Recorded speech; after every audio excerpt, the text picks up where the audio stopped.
And looks like we're good to go. Hello, everybody. Hope you had a good weekend. We're back. It's Monday. We're playing some Death and Taxes, as per the norm.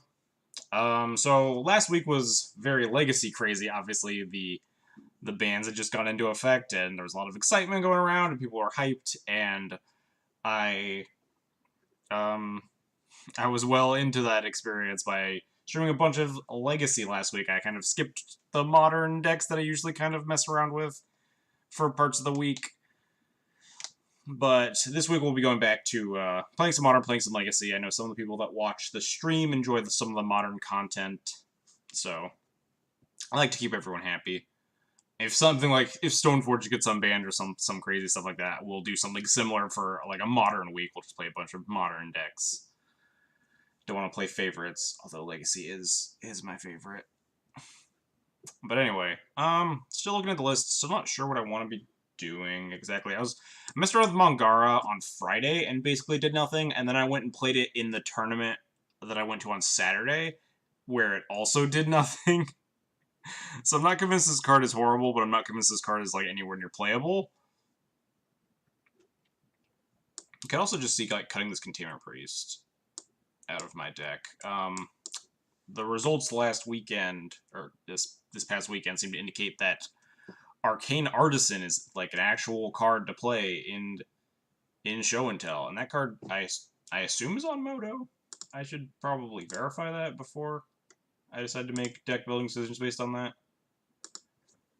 Arcane Artisan. It is on Moto. Yes. All right. And it's like totally sold out. There's like one. And it's $20 or something. Alright. So it's fair to assume that the tech has caught on, at least temporarily. I don't know how good or bad it actually is. But if Arcane Artisan catches on more, Cannon Priest just loses even more equity, meaning that it's the only thing propping it up over something like just Rest in Peace. As Graveyard Hate is like, as versatility against Green Sun Zenith decks. How did you get in here, cat? The door is closed. I thought I locked the cat out of the room. Well, now you're trapped in here for the next 2 to 3 hours. Hope you don't have to eat or poop. Anyhow, so Containment Priest is kind of loose. It's already been like a 0 to 1 sideboard slot for a while. It's kind of been not sure what I want to be doing with it. But I also don't really know what to cut it for. Like, I could play a second Cataclysm. I don't know why I keep trying to scroll over. It'll never work. Ever. Anyhow, I could play like a second Cataclysm in the spot or something. I could just move the Crusader back into the main. I cut the Crusader for the Mangara just because I wanted to play the Mangara because it was sweet. But, I mean, it's probably wrong.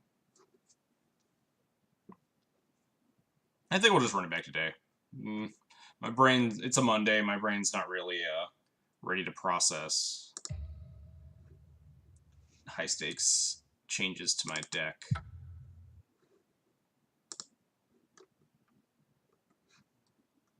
What do we do? Oh yeah, we like 3-2 twice last time.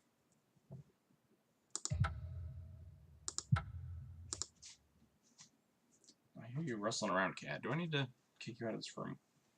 I very well might. Give me 1 second. I probably need to get this cat out of here.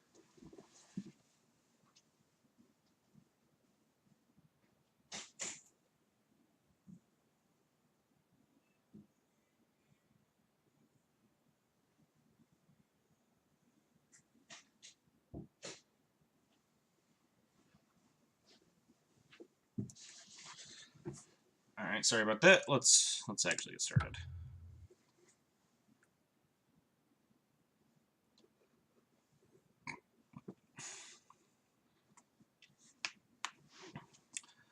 So if anyone saw the results of a lot of the events this weekend, D&T has been picking up a lot of popularity.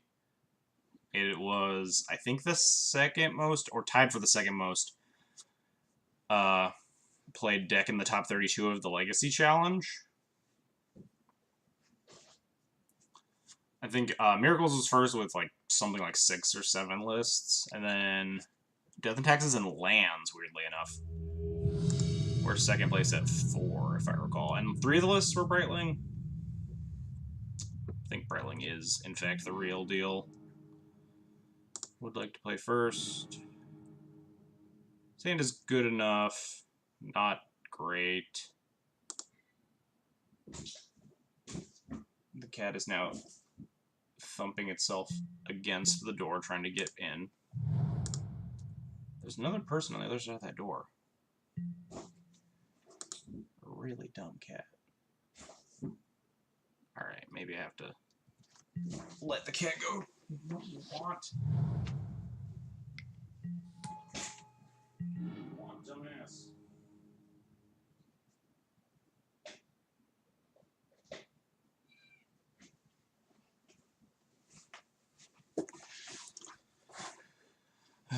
The mirror, it looks like, could be like goblins or something. You.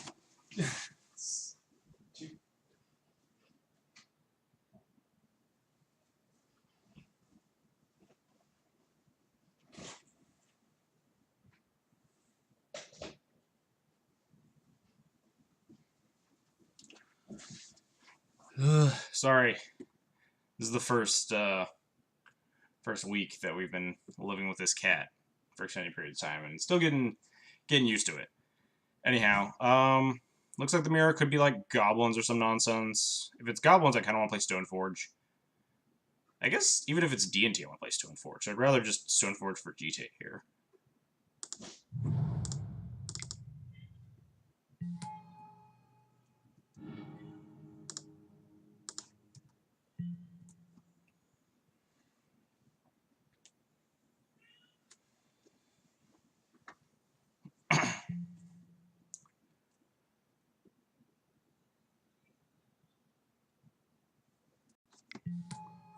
They have a second Vial and a second Wasteland, and that's it. I almost want to Wasteland them. You just Wasteland them, put in GTA, but the next turn, if we're planning on equipping to Stoneforge and attacking, then we just run the risk of attacking into like a Thalia, which just first strikes down the Stoneforge so we don't get the GTA triggers. Could also just put in sort of Fire and Ice. Attack with a 3/4 Mystic. Not as good as GTA, obviously, but it's safer. I guess I could also just, like... And if they have Wasteland up, then I can't attack into the Thalia, because they could, like... I could play Karagas, but then they could Wasteland it before I attack. I think I'm just gonna Wasteland them and see what happens.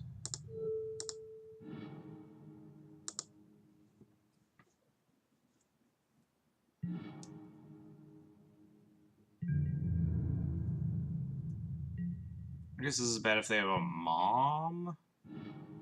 Not really, because we have this Flicker Wisp too.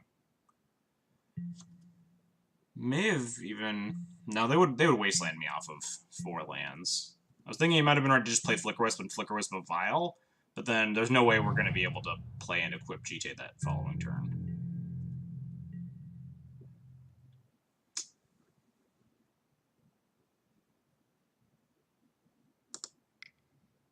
I think we're going to put in Sword here. I also think they're going to port me. So we don't want to get blown out by the Athalia here.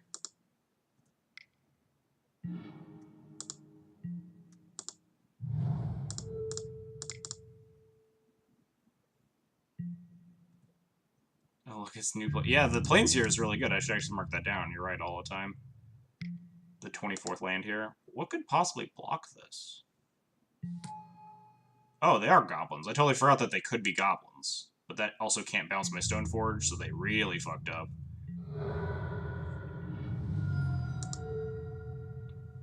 Guess I'll kill this. Actually, no, they have to pay Echo. What am I doing? I should have just shocked them. Oh, well. At the very beginning of the game, I thought in my head, they could be goblins, and then I just completely forgot that they could be goblins. Yeah, sure, Wasteland. Yeah, Goblins plays Port and Wasteland.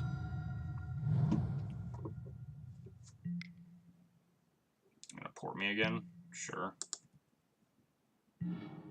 Oh man, we We really want to draw land for this Revoker. But yeah, definitely wasted 2 damage there. Hopefully it doesn't come back to bite me.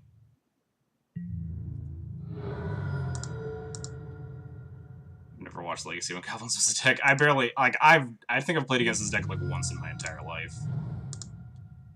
Snap off this Phyrexian Revoker here. And they're F6.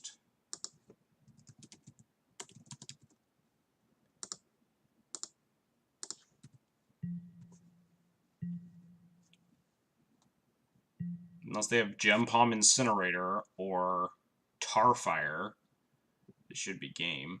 Yeah. Sweet.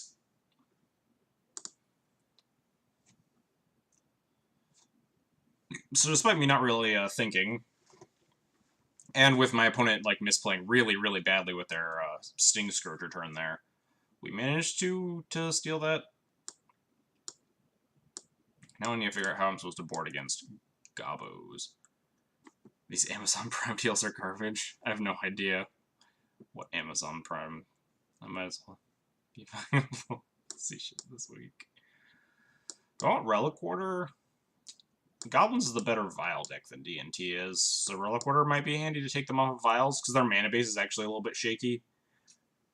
Since they have a lot of red, like they play Kiki Jiki sometimes, a lot of double red cards with just 4 waste, 4 port usually.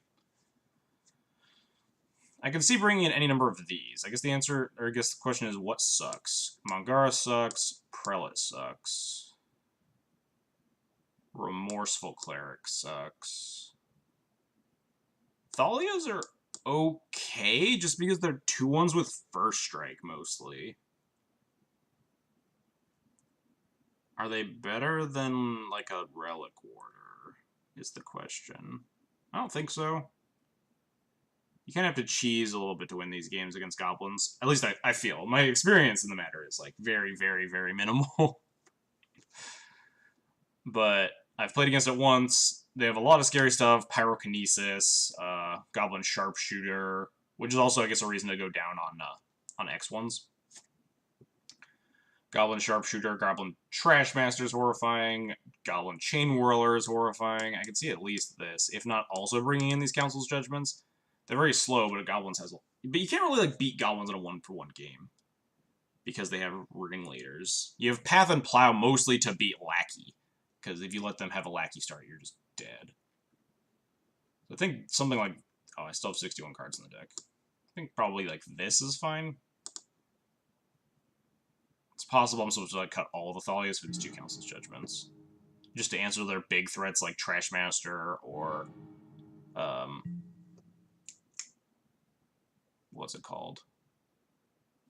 Like Krenko. I guess Krenko's probably pretty bad when you have Karakas in your deck. Although maybe not. It has haste on occasion. You find my spreadsheet.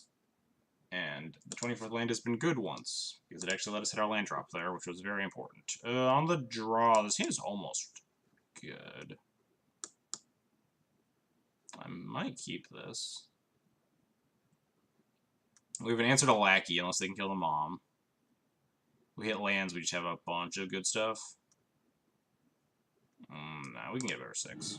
We have a lot of answers to Lackey. Alright, this hand has no answers to Lackey, but is a lot better.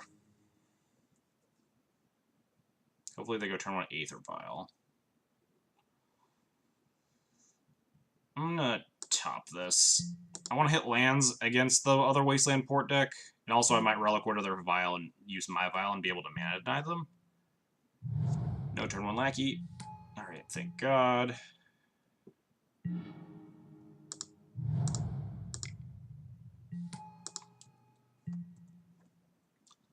So next turn we can do a lot of things. It's probably going to be Relic Order there. Vial.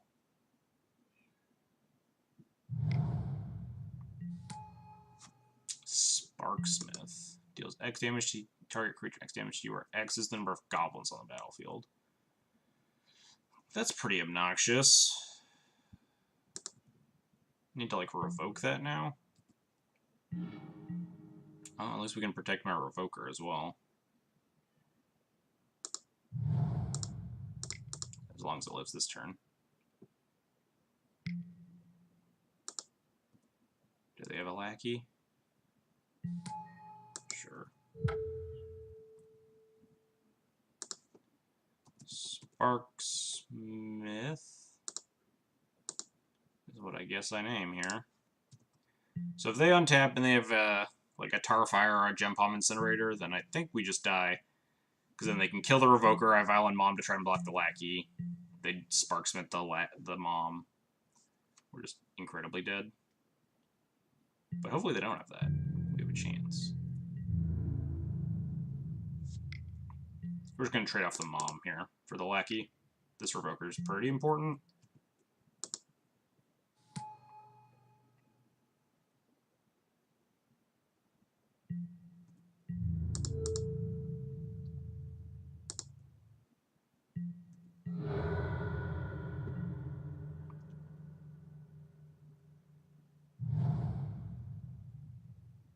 Opponent gonna like Wasteland Port me maybe.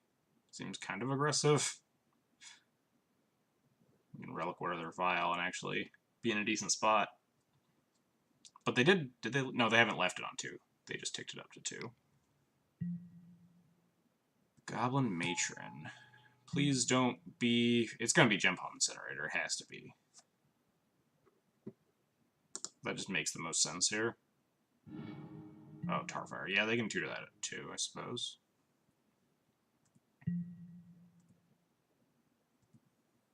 That's also really bad.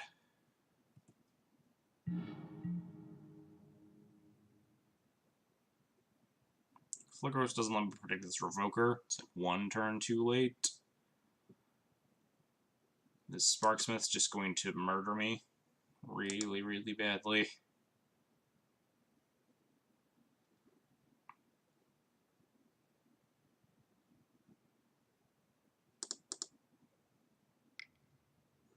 Just gonna kill this Vial before I decide what to do next. I don't know what my opponent could have on the Vial here.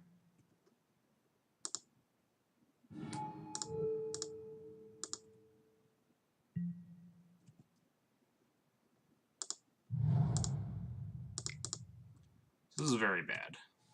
My opponent gets to Tarfire my Revoker, and then Sparksmith whatever they want between the Thalia and the Relic Order. We do get Vial on 3, but that doesn't really do a lot unless we can answer the Sparksmith. Sparksmith's just gonna murder me. Yep. Really wish I had a plow.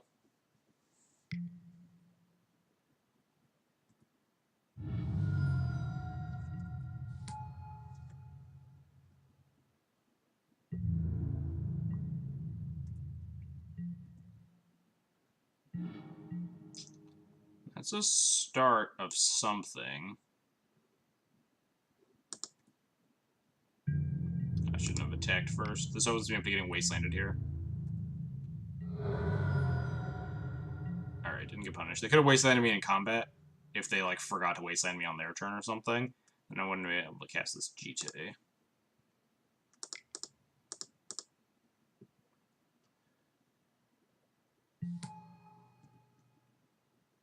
So we're going to end step, flicker their Sparksmith to give it Summoning Sickness. Then hopefully get to connect with the GTA before... As long as they don't have, like, Land Trashmaster, we're in an okay spot.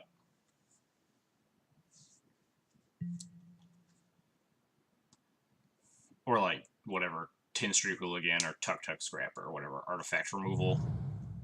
Right, that's not good. They could also Wasteland Port me, so I couldn't actually activate the GTA. Oh. Seems like an odd choice from Goblins. Wonder why they want Spyglass more than something just like Pithing Needle?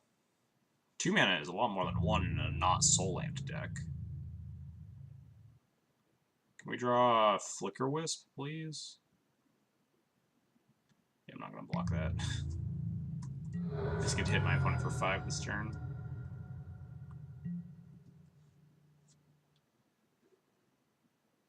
Flicker Wisp? Something.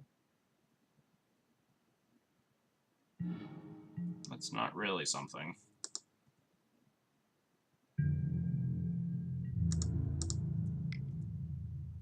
Yeah, I think we're just gonna dive the Sparksmith now.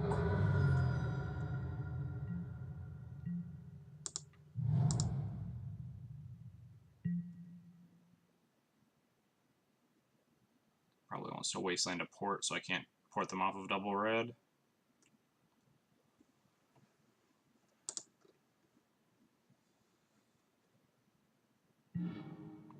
Yep.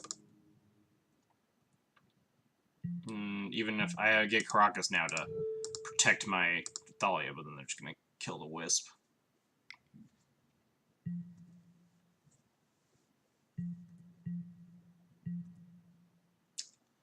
What can we draw here that digs us out of this hole? Any one of our spot removal spells makes us a little bit more likely to survive. Like Source of Plowshares or Path to Exile can kill the Sparksmith.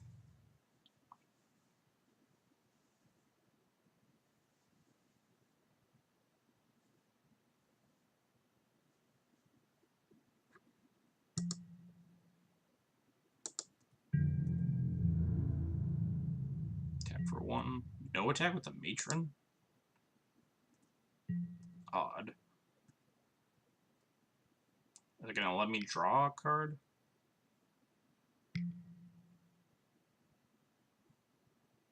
Sure. So if I draw like Flicker Wisp, protect my Wisp, I get to deal more damage. That's not useful.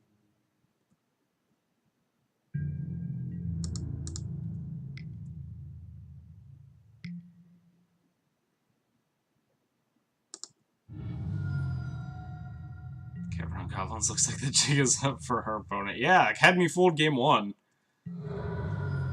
I was like, I mentioned it briefly at the start of the game on game 1 and then just completely forgot about it. And then they actually were on goblins. Alright, so the Thalia just needs to carry us all the way. Pretty good plan. They don't even take damage off of this. Because it's like the monk. Wait, do they? I don't think so. Yeah, because there's no legal target. Oh dear. This is like a Cranko, I'm out of here. Alright, this is a Ringleader. Reveals only Incinerator, but yeah, we're super dead.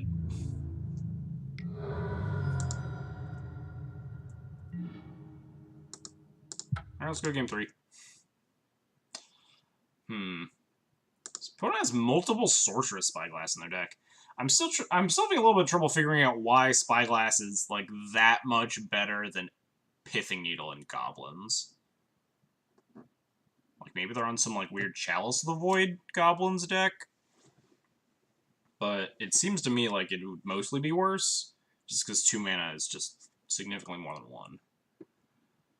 I don't think I really want to change anything to sideboard plan. The only thing that I might have wanted to do was like bring in these Council Judgments. Being able to answer those problematic permanents like the, whatever they had there. I've already forgotten its name. I'm used to Goblin Sharpshooter, but that one was like a Goblin Cannon. Deals you damage equal number of goblins. What was it called? Sparksmith.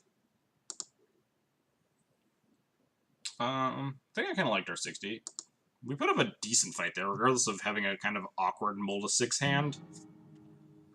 And they had turn 2 Sparksmith. Alright, we're gonna keep this. This hand is very good, I think.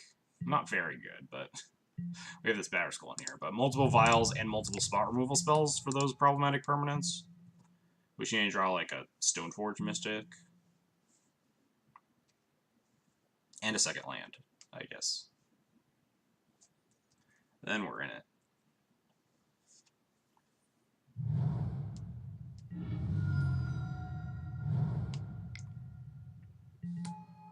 Alright, File. That means I don't have to play a spot removal spell. Sick.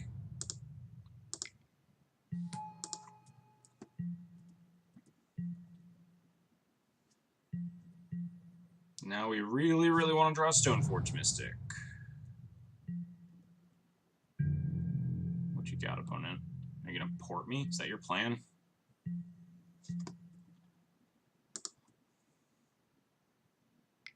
Porting the guy with 2 Aether Vials feels ambitious, but I mean, if they don't have anything else to do with their mana, it's fine.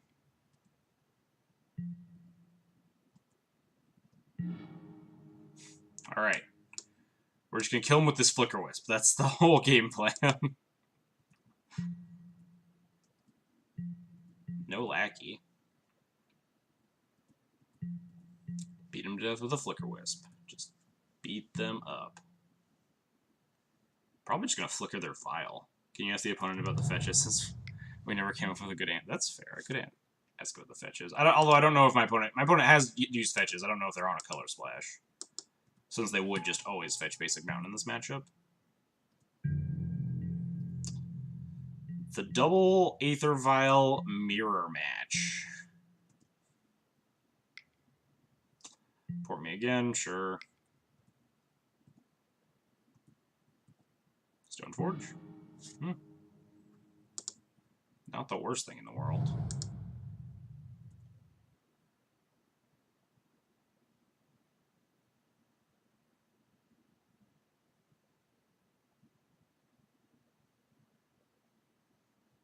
Can we go into my main phase?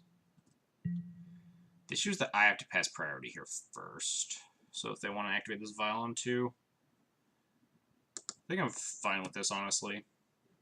Because I can just Flicker Wisp it on their upkeep if they don't have a 2-drop here. Which we will. I don't want to like Flicker Wisp their Vial on 2 and then them have a relevant 2-drop to put in.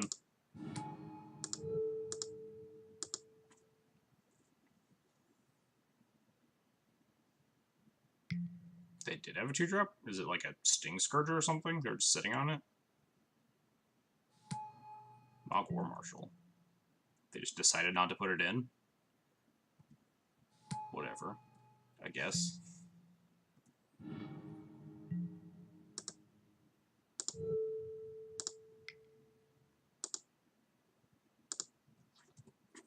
Now I can F6.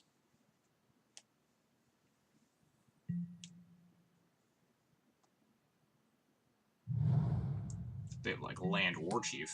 Nope. I guess I could have plowed the War Chief, and that's a reason I should not have F6'd. If they just had land War Chief, they could have just got in for a bunch of haste damage. That would have been real dumb of me.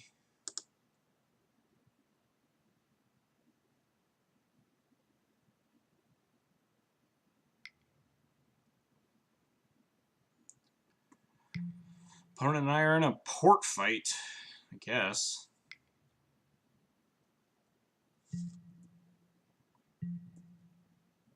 Would really love a Stoneforge Mystic. It's okay. Not gonna pass it up. It's a castable spell. Although most of the cards in my deck at this point would be good draws. Most of the non-lands. Any 3 or 2. Even an equipment would be decent. I guess maybe not, because they're just porting me a bunch.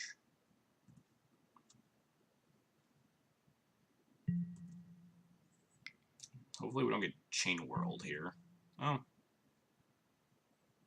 Yeah, that's fine. Gonna beat him up with this Flicker Wisp. Flicker Wisp's going all the way. Ooh, do they have a Lackey? That's dying. Goodbye, Goblin Lackey.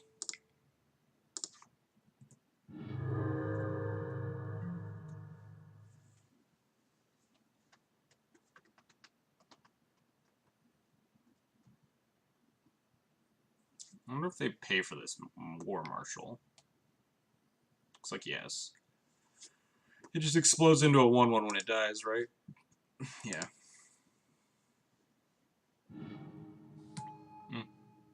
Opponent has reconsidered.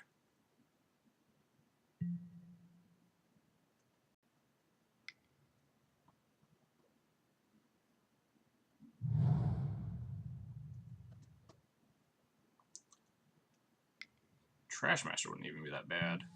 Ringleader would be probably that bad. Well, that's pretty horrible for me. Chieftain Krenko Trashmaster, huh? Think we're dead. We can kill a Krenko and we can kill a Trashmaster.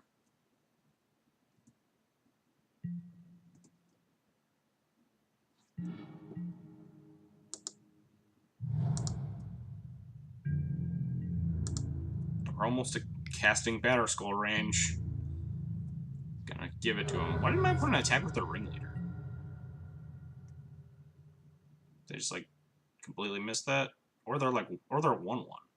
Oh, they're just scared of my vials.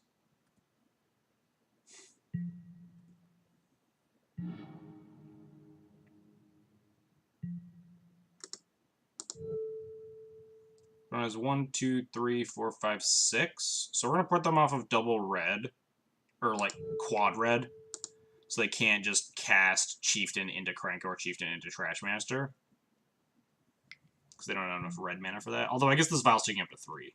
But then they couldn't go tick up Vial to 3, Vial in Chieftain, and then play Trashmaster plus Krenko.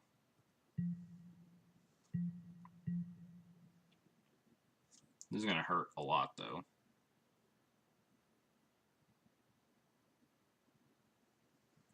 We really need to almost... Just, like, drawing 5th land for Batterskull might put us in this game. Assuming they aggressively Trashmaster for... Oh, God. For a Lord effect. Are they just going to double Lord me?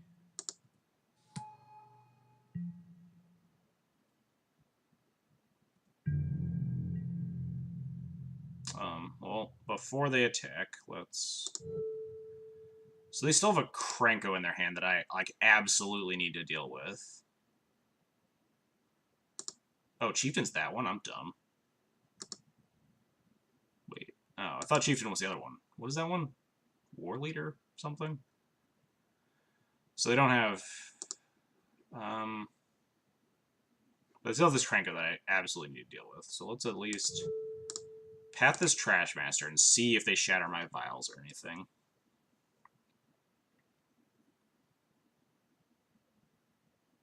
Although the Krenko gets haste because of the Chieftain.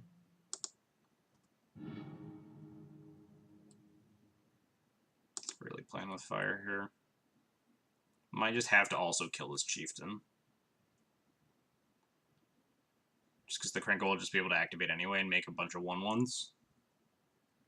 I'll just have to race with like a Flicker Wisp with a Batterskull on it or something. Oh yeah, the thing in Sack itself, I thought they like stopped doing that on cards.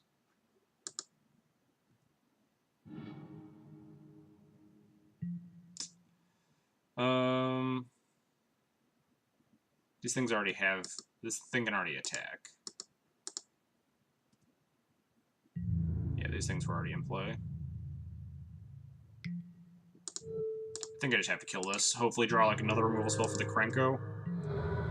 Or draw a 5th land for Batterskull. That's not useful at all.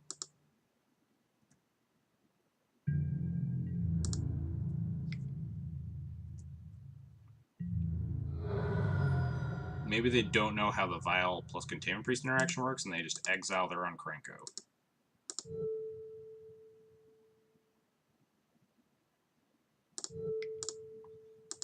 We can still hit the land drop. This Krenko has Summoning Sickness, so we might still be in it for something.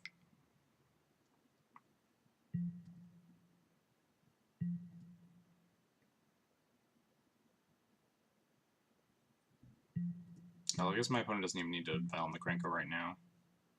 They'll just do it in response to the Containment Priest if they go to end step. Although, if they don't cast it, actually we can time walk them even further. This is like a pump fake here. I'll take the bait. Wait, what did I miss? We're just in round 1 against Gabos here. Didn't miss a lot.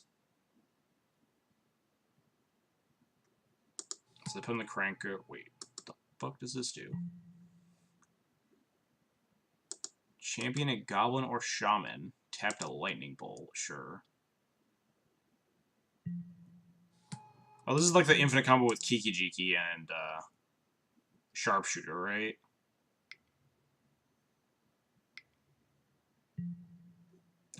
They have War Chief.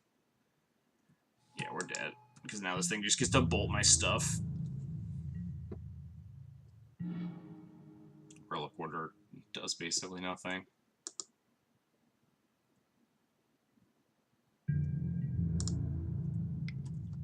Especially because we don't hit land 5.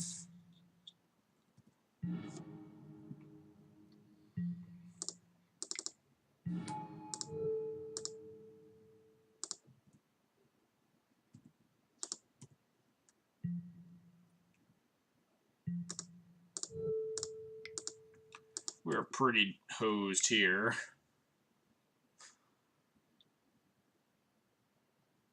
We need to draw top deck 2 Sword of Plowshares in the same turn somehow. Yeah, they kill that. They violin. Oh, this Cranko was haste too. Yeah, we're so dead. Are we dead now? Can they, like, Kiki combo me? No, right? They need a... Reveals a second Lightning Crafter? Jeez. I don't know anything about goblins, guys. Besides the fact that just, I'm literally dead to double lightning bolts here. They didn't even need this Cranko, they're just sitting on it. Ooh, yeah, time to give him this Batter Skull. Definitely can't get double lightning bolted. Take that.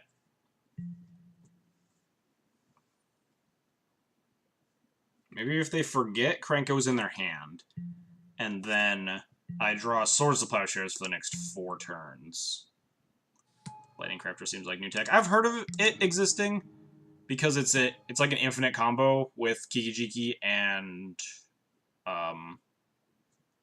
Sharpshooter. But it gets like another Trash Master. All right, you didn't need to. All right, we're done. We're done here. Get out of my face, opponent. I don't want to see this garbage. Yeah, I had like read about it, but I honestly didn't know what it did. I just knew it infinitely comboed with Kiki plus Sharpshooter. I think you need a haste outlet. Oh, no, you don't, because the Kiki, you copy it, champion the Kiki. It has haste because of the Kiki ability. You bolt itself. Yeah, okay. You just need an unsummoning 6 Sharpshooter and a Kiki and a Lightning Crafter. But 2 of them seems weird, because I thought it was mostly in the deck because it was a combo card.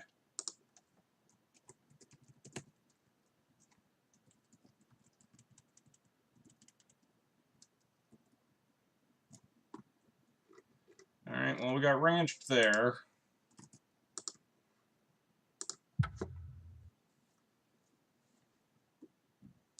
Can you exile a champion target, or is he championing considered paying a cost? It's a trigger, but I don't think it targets. I think it just it's like champion a creature. Let me see if I can find the rules text.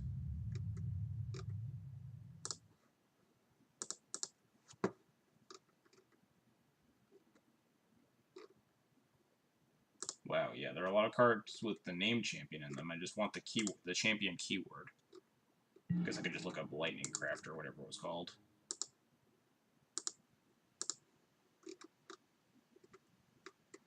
When this object enters the battlefield, sacrifice it unless you exile another object of the specific type you control. When this leaves the battlefield, that card returns. So it's like,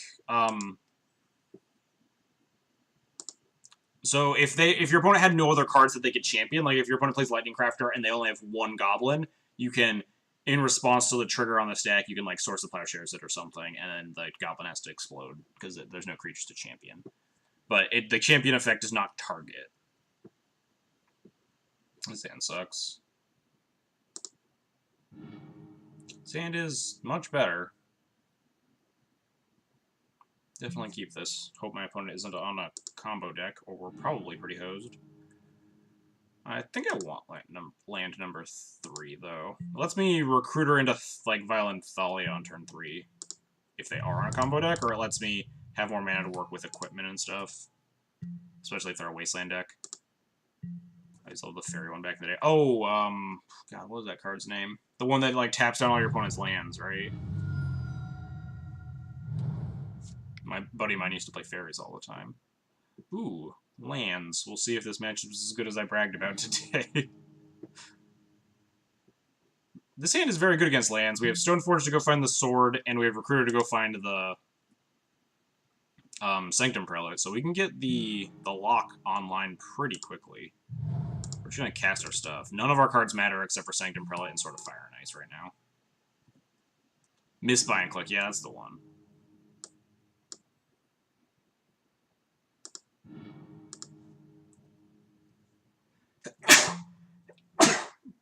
Sorry. Yeah, Prelate does wreck lands. We were talking about it on the Discord like earlier today that some people were really scared of the lands matchup, but I was like 12-0 pre-Deathrite Shaman ban. We'll see if we can keep this up. This is the first time I played against it. Post-Deathrite, although literally nothing has changed in the matchup. I now play Brightling, which isn't particularly good against lands. It's not bad. It's hard to Punishing Fire, at least. But it's not really a card that's going to win me the game. Cabal Pit and Barbring can be a problem. They usually don't play Cabal Pit from what I've seen. It's usually just Barbring, Molten Vortex as their typical answers to Sanctum Prelate. I would assume that's what they gambled for.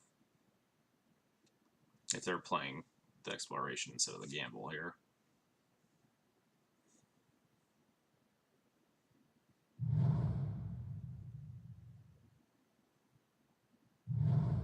Trop. Unusual. Imagine that's for some sideboard tech that I'm not immediately aware of, and not like it's some crazy Ruglands brew. Hopefully not. I get blown out a lot by like cards that are just not on my radar at all. Pick this up.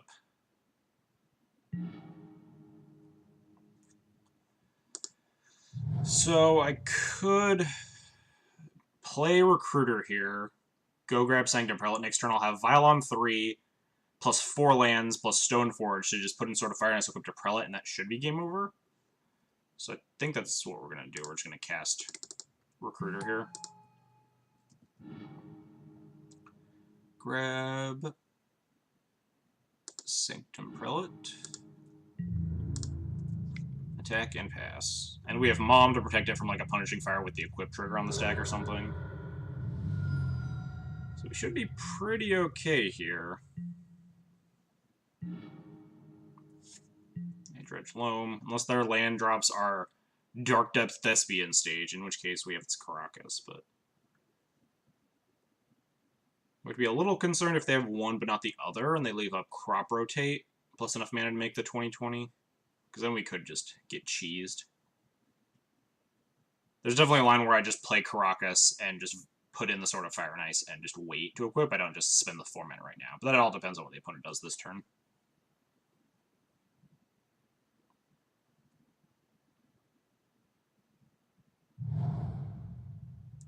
Academy Ruins, ooh. Engineered Explosives comes to mind and makes me very concerned, but not 100% sure it's in the main deck.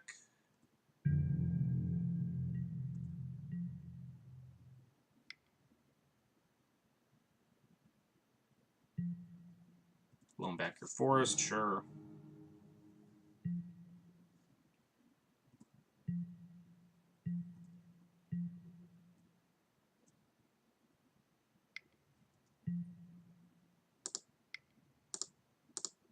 Just gonna activate the Stoneforge.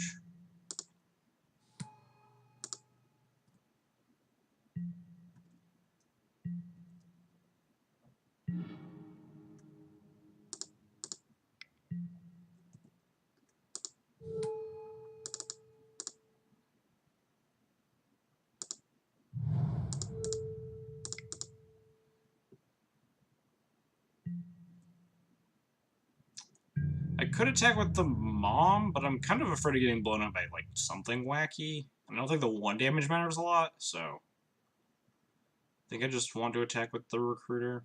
Maybe not. Probably, my decision probably doesn't matter a lot here. I don't think the clock reduces significantly. Maybe it does. Should have done more math. This is, I can attack for next turn 6, 7, 8, 9, and they'd be at 16. Or I can just attack for 6, 7, 8 twice. This looks like a strong position. Yeah, as long as they don't have, like, main deck engineered explosives. In which case, we die in a horrible fire.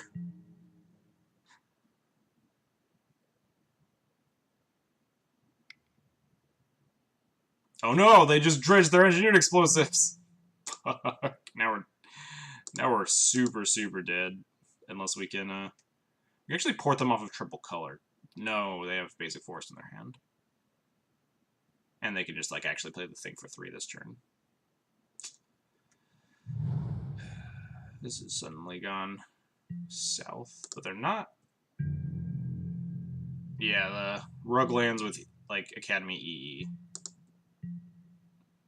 is kind of a problem at times. Imagine they're going to port my port here. Now we just really need to draw exactly Phyrexian Revoker.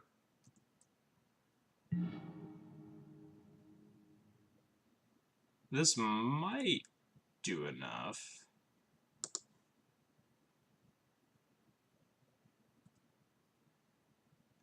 They're going to EE on 3, so I want to leave this Mom back because I need to, like, deal the rest of this damage.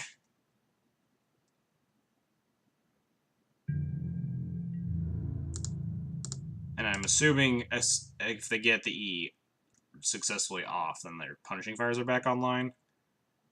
Wasteland has potential. I mean, if they port my port, then I can't take them off of colors. But we're gonna try and see if they find that line. Could also draw a Revoker here still, or like a Recruiter into Revoker.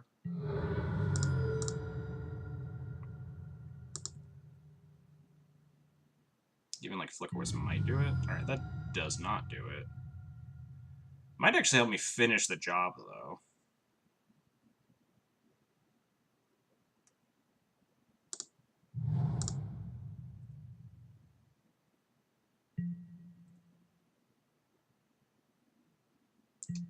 Alright, they untapped.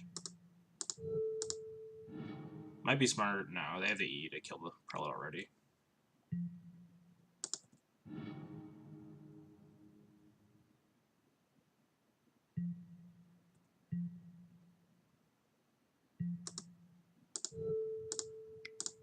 I mean, their deck is also mostly lands, so...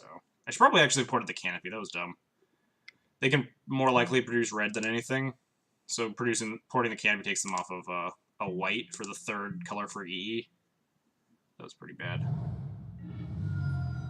They might have, like a Savannah or whatever. But yeah, no, this is super dumb. Savannah or a 2nd Trop or something. I don't know, but that was definitely a punt. Might still be able to limp across the finish line here with a Stoneforge plus Mom, though.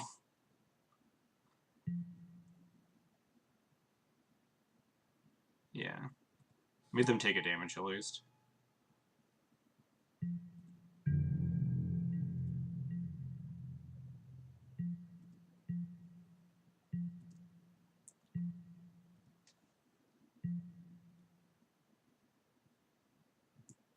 We draw Flicker Wisp because they're just not cracking this. Oh. 1 card down! My dude! I just cast it, see if they find the line.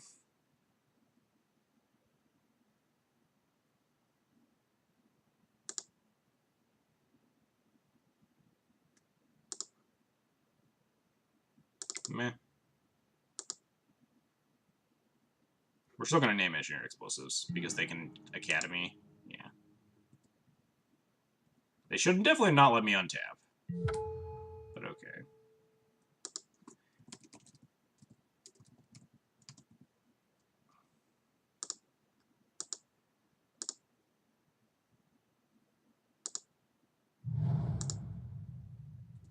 We're just not going to attack here. We actually have lethal next turn. So we might be able to limp across the finish line here. No, because they can dredge back that... Oh, the maze actually doesn't do anything. Because I have port. We'll see. They might have something. I don't know what their plan is. The E on 1's going to get you... I mean, the E on 3 got me pretty bad. my plan was hope they didn't have main deck EE with the Academy plan, and hope that they didn't mill it off of their last dredge with the Life from Loam, and that plan did not work out very well, but we might still be able to get this. Unless they have, like... Oh, they can port my port. No, they can't. Because in response, they just port the maze. They need double maze or something here. Or we might be okay. I don't think it was a... It was a... I think it... I mean, there's no guarantee that I get to... There's no guarantee that I can turn them off their third color. Oh, that Wasteland's... Ooh, wrong target, buddy. That was an excruciatingly wrong target. Let me explain what the punt was in a second, after I hopefully kill my opponent here. Because I ported the Taiga instead of the Horizon Canopy. I should have ported the Horizon Canopy, because I take them off of white. Because I ported the Taiga, and red is the easiest secondary color for them to get. So by doing that, I open them up to having more ways to find the third color for their EE to just murder me. And then they played a fetch land. They might have had like a second tropical island, or even like a savannah or some nonsense. I don't know what's in their deck, but there was no reason not to port the canopy. Although I guess it dealt them the extra 1 damage. So,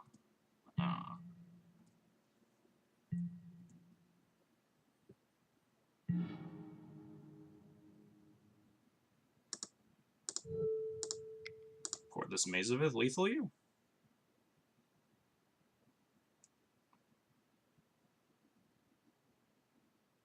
Sick. They 100% wastelanded the wrong land. We punted, opponent counter punted. Limp across the finish line. I'm less high on War and Peace when my opponent has a bunch of main deck EEs, but it's still good. Like, they don't always have EE. They'll sometimes have the Punishing Fires. Surgical's still great. Rip is still great. Relic Order seems fine. I'm less high on... I usually like boarding in a bunch of, like, plows and paths to beat tireless trackers, which they very commonly bring in, but they're on, like, rug lands, so I don't even know if they're on the tracker plan. They could be on, like, something completely different. I don't know how many of these. Obviously, Path is better than Plow is, because the primary target is Merit Lage, and you'd rather have them fetch a basic than gain 20 life when you're trying to kill them. Alright, these Council Judgments are pretty decent. What sucks here? Brightling kind of sucks. Maybe less so, because I can't really rely on Prelate to win me the game anymore. This is not... Ruglands is not a matchup where I can just win with slamming Prelate, so I might need some more stickier threats. I think Thalia is not great.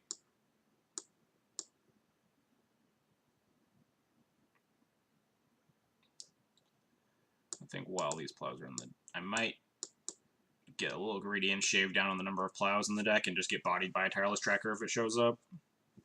We'll also have these Council's Judgments, so it's not the worst. I could see just going down to, like, this. This is 63 cards.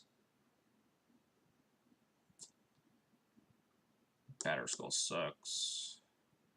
Could probably see something like this. 61 cards.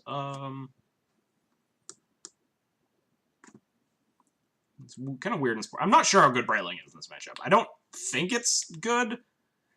It's kind of hard to put for them to Punishing Fire, but it's not going to kill them very easily, especially through stuff like Maze of It, so it might just not be worth cleaving these Brightlings over stuff like Stoneforge Mystic or Mother of Runes or something, but I've never played with Brightling against lands, so I'm a little curious, so I'll try and like test it and find out a little bit here.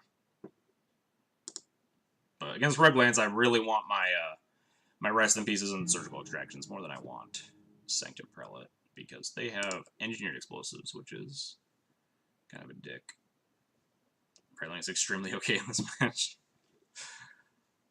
Yeah, I'm a little bit more on the Brightling plan because my opponent has recursive Engineered Explosives, which can be really obnoxious. This hand's... I don't know if this hand's keepable, honestly.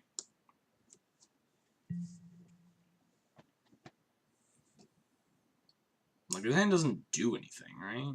I mean, Mangara gets, like, exile one of their permanents. Relic Order can eat a Mox Diamond or an Exploration. Mother Runes, I know I put him mold to 6. I think his hand is okay. Yeah, if we draw Caracas, we're in business. I think with the Mom, this hand's, like, okay enough to, like, dorkily beat down my opponent.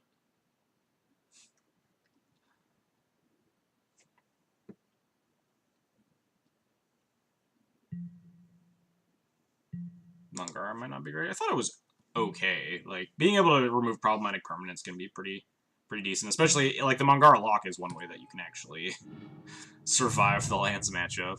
If you have Vile on 3 plus Caracas. I have nothing here?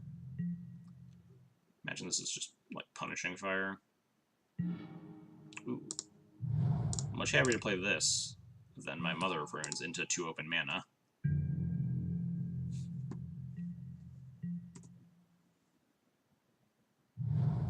Especially when my opponent didn't cast a Loam.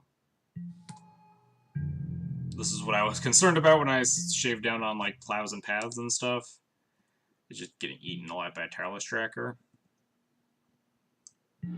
We have a very slow answer to it in the form of Mangara over the next couple of turns. Also get to Relic Order this Mox Diamond. They only have 2 cards left in hand, so... Maybe this is okay. Maybe we can get there.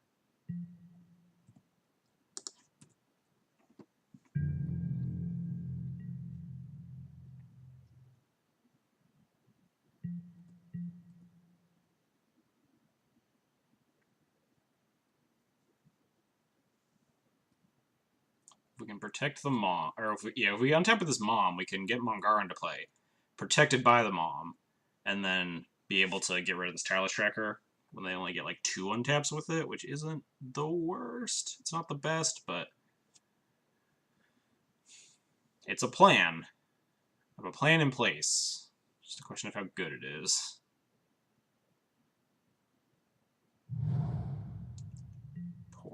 Port's an issue if they don't have anything to do with their mana. They might rather crack the clue than port me, though, with this file. Hopefully that's the case.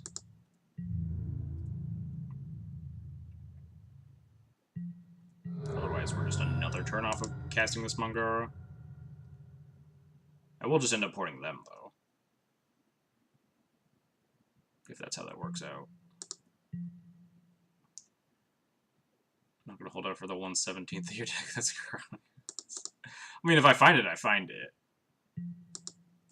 My plan is just kill this Tireless Tracker ASAP, because it's going to create a ton of card advantage for my opponent here. If I can find a Caracas before my Mangara's online, then great. I'm all down for killing a Tireless Tracker for free and then murdering my opponent. But I'm also down for Mangara just being able to kill this Tireless Tracker before my opponent makes infinity clues.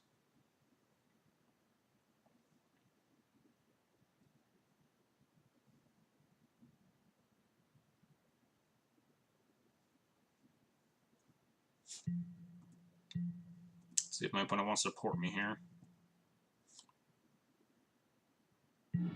Nope, it looks like they want to crack the clue. Which is a good deal for me.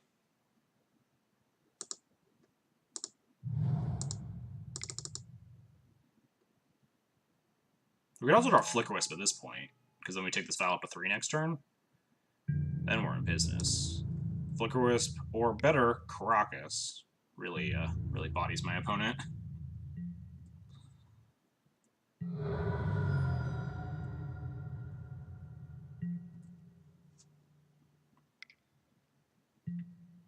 Yep, crack the clue. We have Mangara to kill my opponent's Tireless Tracker. We have Brightling to pick up the slack. Good evening to you as well, Kogan. How's it going? What has a lot of Rashadan ports? Gets to nug me for an extra 4 or 5 here. Or not.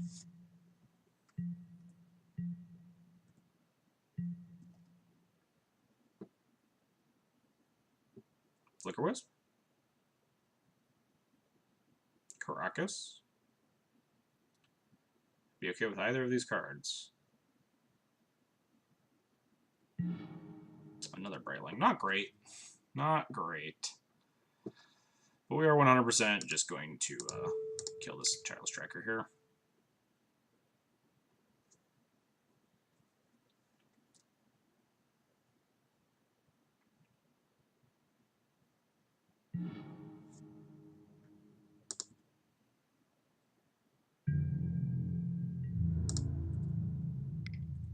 Alright, we're not dead. We might be dead. I guess they could, like, crop rotate, just Merit Lage me right now. And I could stall for time. I could port the stage in response to a crop rotation. And then get Brightling Lifelink online to gain a life. To get enough life to not get Merit Laged.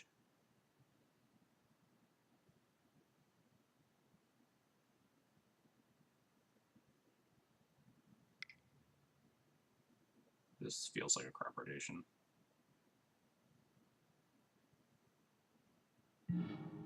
Yeah, I'm 100% gonna Rashad port that Thespian stage there, friend. Get out of here with your Merit Lage, opponent. We delay the inevitable by a turn. Now we need to draw Flicker Wisp, Caracas, whatever, Remorseful Cleric, whatever the flyer's name is. Brightling will be able to stall for a turn, because I'll be able to gain a bunch of life. To go over 20? That's kind of mean. Sure.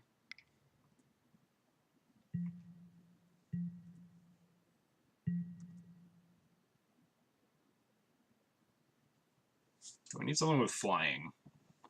Or like a Path to Exile.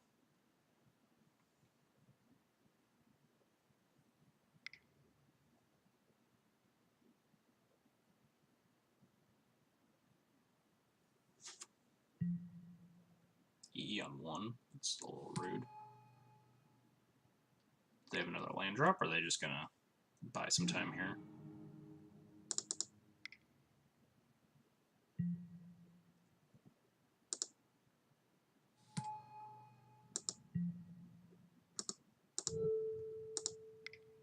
Give it pro red. Doesn't really matter.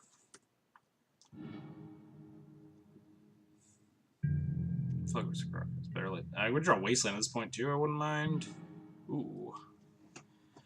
Don't mind if I do.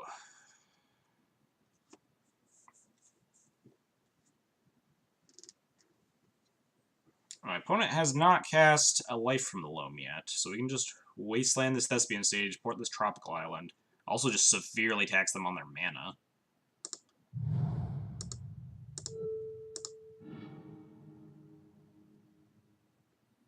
Question is, do I just pump this or deploy new Brightling? I think I just pump this to a 5/1. Do I give it lifelink? No, I want to port them.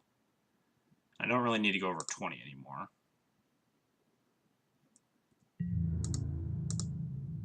And they can't really kill it. They don't even have a red, and it's a 3/3, so they would need a bunch, so we can pump it twice, I think.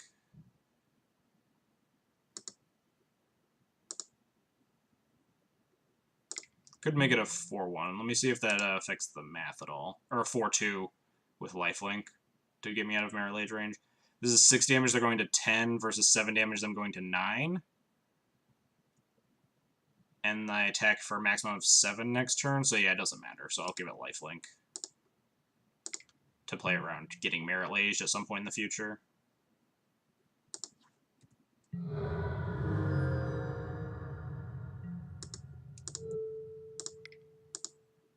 This is still a 2-turn clock. Even if I never activate this Brightling again, like if I start teleporting them.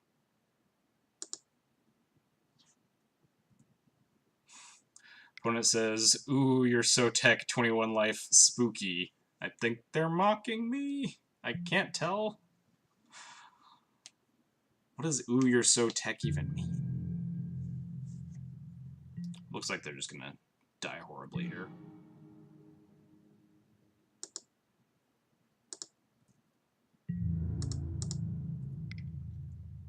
Yeah, we're just gonna leave up the 1 white mana. Put them to 5 here. Double port them.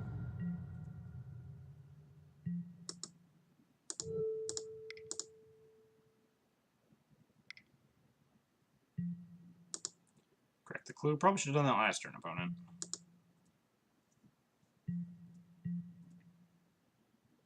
Pretty sure they're dead, though. I guess they could draw Glacial Chasm? Oh, Exploration. And Stage. Ooh, too little, too late, opponent. I guess I should port this. Okay, get Thespian Stage.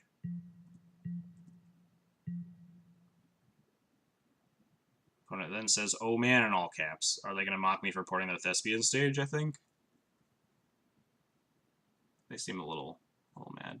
Mox Diamond too rarely. You played around my colorless fog.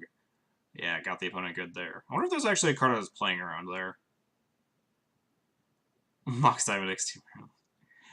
Is there a card that I can like lose the game to with their Thespian Stage up? You are just too much. I could never win in a million games, says the opponent. Should I just like play Sword of War and Peace? Should I just put them out of their misery? I kind of want to play Sword of War and Peace. At this point, opponent's like salting off pretty bad.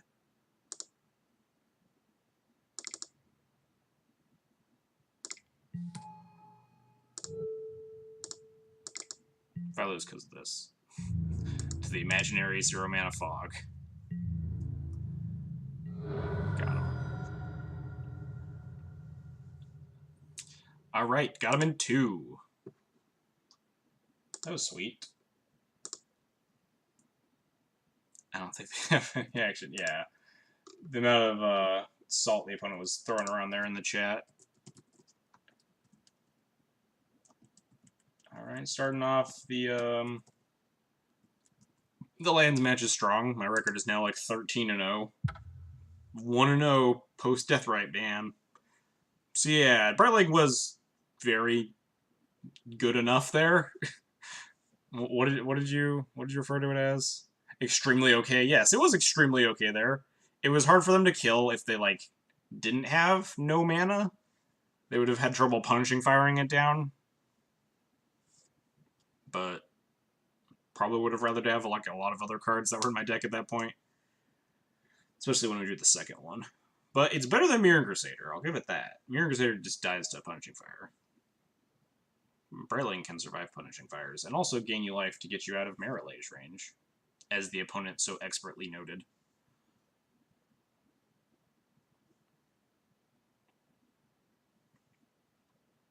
I mean, they misplayed like both games, so not much I can cut them. Not much slack I can cut them.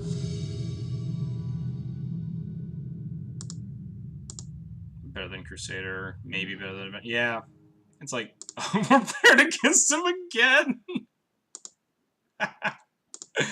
Oh, man. At least we know we're playing. Oh, he's 0-0, he just started a new league. What were they last round?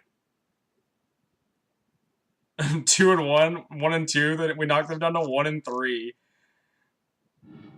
We knocked them to 1-3. They dropped from the league, rejoined, and now we play them again. Oh, man. Guess we gotta do this matchup all over again. Well, this hand's almost good. We have Prelate, but they're also on Rug lands, so less good. And also, it's just a one-lander. Snap mulligan. Alright, deal. Remorseful Cleric, Sanctum Prelate. Just need to draw a third land. Seems good. In the blind, I want that, but against our good friend G-Dug here. And before, like, they changed decks for the maximum anti-tech. No, they're definitely on land still. Lands still, not land still. Expressly different decks. I wonder if my opponent probably hasn't realized it yet. I feel like they would have said something in chat. They might notice now.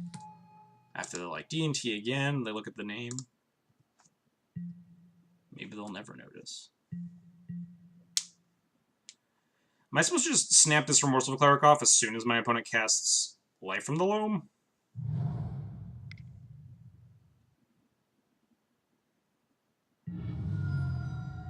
Unless they have a green up still. They'll notice at some point before game 2. Let's find out. Let's go on an adventure chat. Please tap that mana. I want to snap. Oh. Am I supposed to just, like, fire off this Remorseful Cleric immediately? Get bodied by exactly Tranquil Thicket? Question is whether the Loam or the targets matter more. That's... they have, like, they're, like, flip-flopping fetch lands and stuff. I want to say that the Loam matters more. I feel like they would have just cast a second Loam if they had it. Right? Because they could have just fetched, cast a second Loam. I feel like snapping those off is correct. On their upkeep, at least, so they have to pay the mana, but... Get bodied by exactly...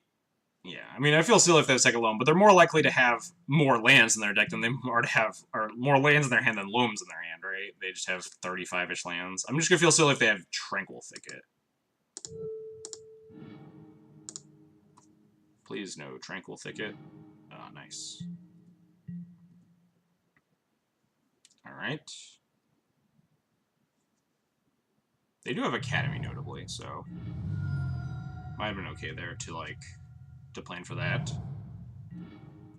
Plan for beating Academy via, like, exiling Engineering Explosives instead.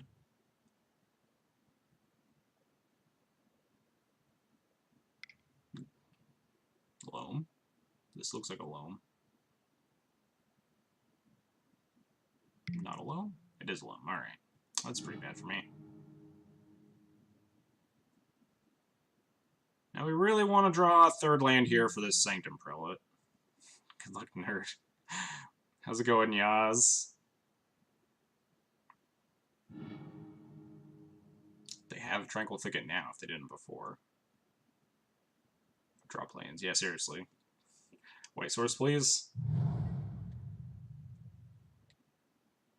All memeing aside here about Strixes. Yeah, I was fairly confident that, like, people aren't playing Strix in nearly the quantities they used to. If we don't hit third land here, I think we're very, very unfavored. Ooh. Alright. So I imagine they grabbed Engineered Explosives. So this Prelate's not going to do it, but on the off chance they didn't, I think I just have to jam Prelate and hope.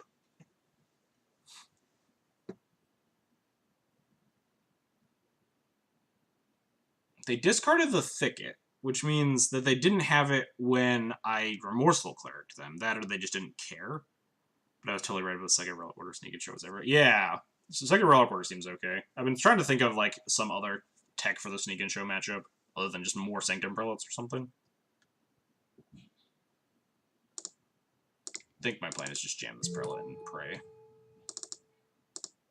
Pray they didn't actually,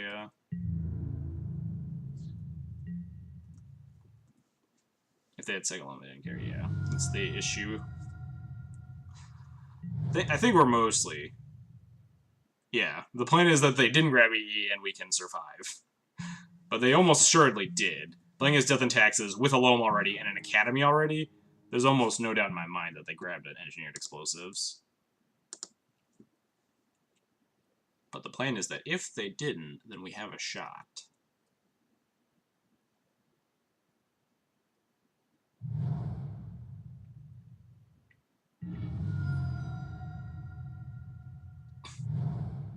Oh no, they have the Barbarian Ring!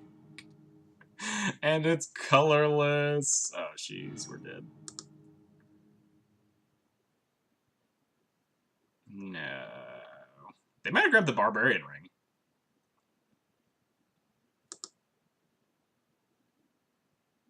I think we're pretty dead, though. Martial Cleric and Sanctum Prelate are, like, our two best cards in this matchup pre-board. We might just be hosed.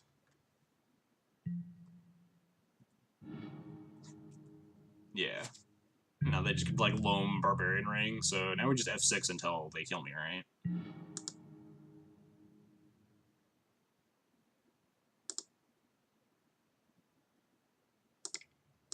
Play its Brightling. Get him. How are they gonna be a Brightling? Just with ring, kill it. Like ring, loam, ring. Kill Brightling, but like we're already dead. This game is over. We have not won this game. The plan is to just F6 a lot and then win game 2 and 3. Wait for them to slowly kill me. Oh, they're ringing the mom, sure. This is game 1? Yeah, this is game 1. Could have gave the Brightling Pro Red, but F6 value. Also, that you could just P-Fire in response to the mom, and then cast Loam, get back Ring, and then ring the Brightling to kill it, if they have the P-Fire. 3 Brightling hits to win if the opponent is an idiot. The opponent can, like, never... If I just keep pumping it, too. Seems... And I have to leave up a bunch of mana to make it, like, a 1/5 to protect it from Ring. I don't know what they're gambling for now. Probably, like, Dark Depths? Oh. That doesn't work, right? Solid plan, opponent. Good plan. Good tactics. I can respect that.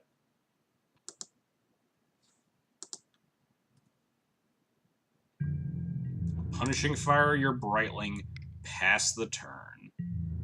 Respectable. So 1/5 is the same as 06, so we're just gonna play a Mom as bait for these spells.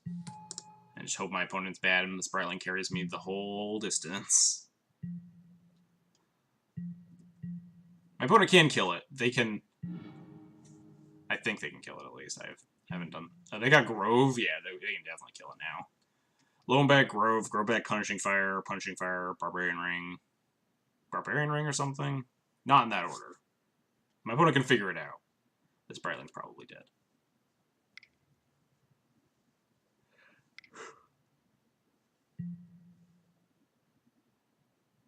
Well, they might just, like, make a Merit Lage. I have no idea if they have a Dark Depths in their hand at this point. Yeah, there you go. They can just do that, too. Not an unreasonable plan by the opponent.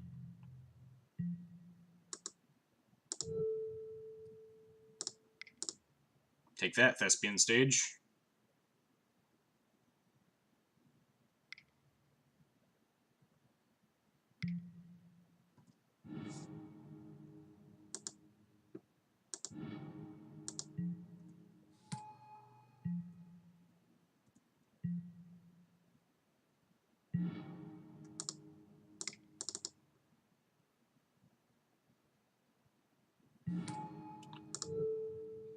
The XJ Shark drinking game. What does that even entail?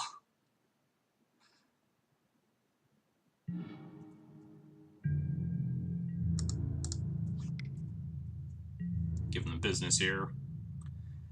The business end of Mother of Runes. Hitting him in the face.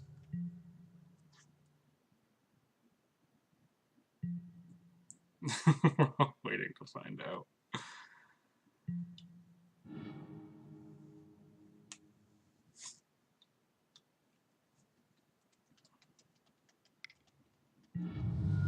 Oh no, they're killing my Brightling.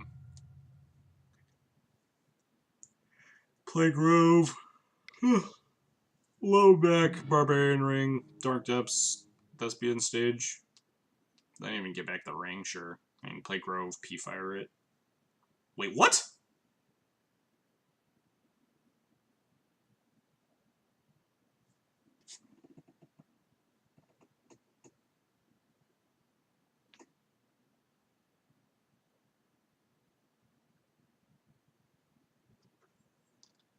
We were literally like 0% to win that game.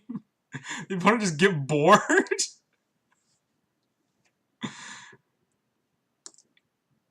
Like, we were on an actual no-outer. Our opponent could have been a goldfish and still won. How did... What? I mean, play to your outs. We played to our outs. Our outs, his opponent has a stroke and accidentally presses the concede button. What the heck was that? Alright, so opponent brought in tireless trackers, so I feel more like I want a lot more like plows and paths. What did I cut last time? GTA, Batterskull, Thalia's. Never concede, boys. Yeah, I was gonna make him do it. Opponent finish your drink. Every time the shark or Kaz on stream take a sip, when you lose to Strix, take a sip. Because if you finish drink each time, you would die. Whenever Flickers hits one of your opponents, take a sip. Opponent's permanents take 2 sips. Whenever land, the opponent concedes that I know where you drink everything you have and run into traffic. Pull Mangara 2 conditional. I can see it. Mangara, it seems like okay because it answers problematic non-creature permanents. Like if they have Molten Vortex, which they might not have because they're on EEs. So maybe it's worse. Especially because we also have Council's Judgment, which is not unreasonable. I think I shaved like 1 Mom and 1 Mystic last time because I only have the 2 equipment left. I can see cutting a Brayling. Brayling was pretty mediocre then. Publish it, official representation of the stream now. I don't know how many times that last one's going to come into effect. Whenever Land's opponent concedes out of nowhere. Drink everything you have and run into traffic.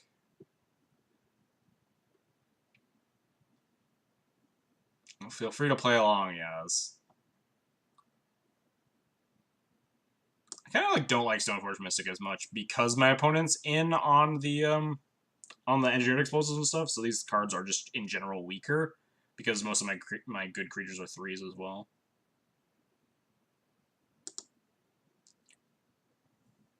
Maybe just run so you can play again later.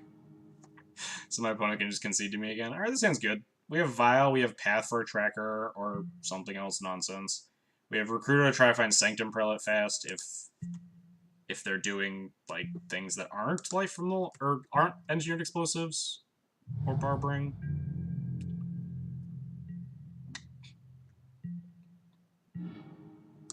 Oh man, 2 Aether Vials. Twice as blown out by engineered explosives.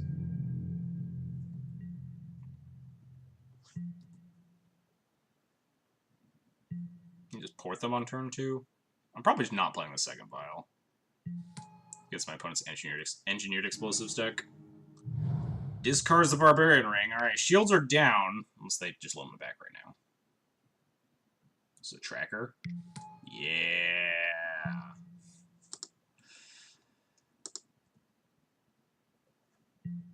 I guess maybe I'm... Ooh. So many options. I'm definitely just going to path this tracker. So I guess I just path the tracker plus play second vial? Ring negates Prelate. Well, I mean, like, if the ring's in the graveyard and we play the Prelate, then we can stop the ring from ever coming back. Was my plan. If they don't loam it back before then we can snipe the strain the Barbarian in the graveyard. But now we can just, like, rip it away. But, yeah, Path obviously seems great here, because I don't want them to get a bunch of value. The question is, do I care if they have a 4th land untapped, or, like, if they can have an untapped land to crop rotate to get tracker triggers? I don't think I really care that much about my opponent having 4 mana this next turn. Yeah. I think I'm, like, pretty safe. Path second. Vial is also mana efficient. Yeah, I wasn't, like, keen on playing the second Vial against my opponent's engineered explosives deck, but just, there's nothing else in hand. If my opponent wants to blow an EE on 1, and we can set up, like, we can rip it away, recruit Prelate, stuff like that.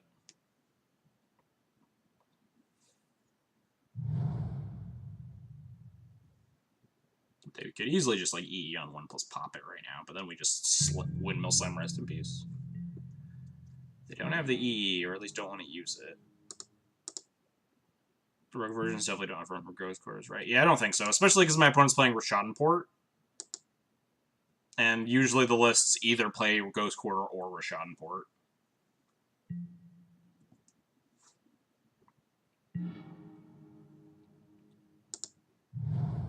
I don't think I rest in peace yet, right? I could rest in peace the Barbarian Ring, but my opponent hasn't done anything. They have 3 cards in hand. So I could easily have like a K-Grip. So I could just Violent Stoneforge. I could flicker this Mox Diamond that doesn't do anything. I could, like, Violent Stoneforge right now and just cast, like, Sword of War. I guess Fire has to be better at this point. My opponent's pretty card light. Porting them doesn't do anything. Let's not leave Rip open to E. Yeah, that makes sense. Don't want to get EE'd or... So I think I'm just going to Sorcery Speed Vile Stoneforge.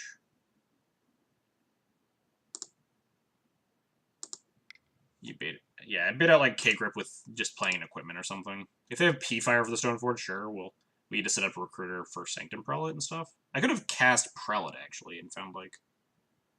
I guess I don't need to yet, because I can't put the Prelate in this turn.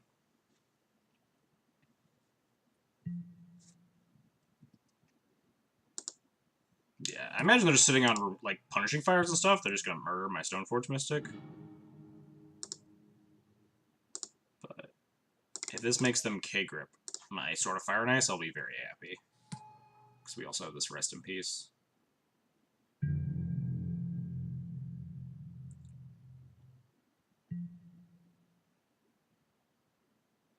This feels like... Yep, Punishing Fire. Makes a lot of sense to be in my opponent's hand there. I like cast Prelate after you have a better idea of what's in their hand. Yeah. With 5 mana just past the turn, I felt like their hand is just filled with lands and removal spells. But I can see stuff like K-Grip or the Punching Fire that they almost assuredly had there.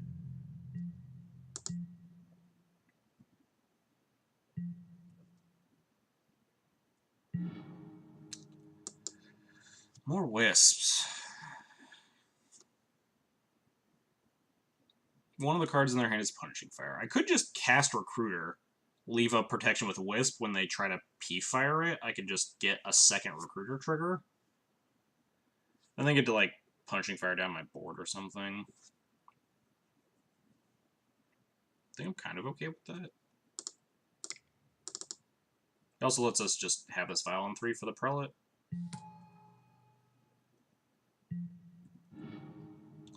I'd wait to go recruit EOT for Prelate equipped with Wisp up. We can just do this, right? I can just use my mana slightly more efficiently here. Yeah, if they have like double Punishing Fire, sure, but I assume they're gonna try and Punishing Fire this Recruiter of the Guard. And then we just get like a free...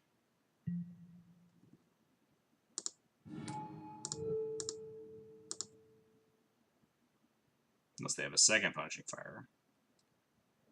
In which case, this does let me know more about their hand as well.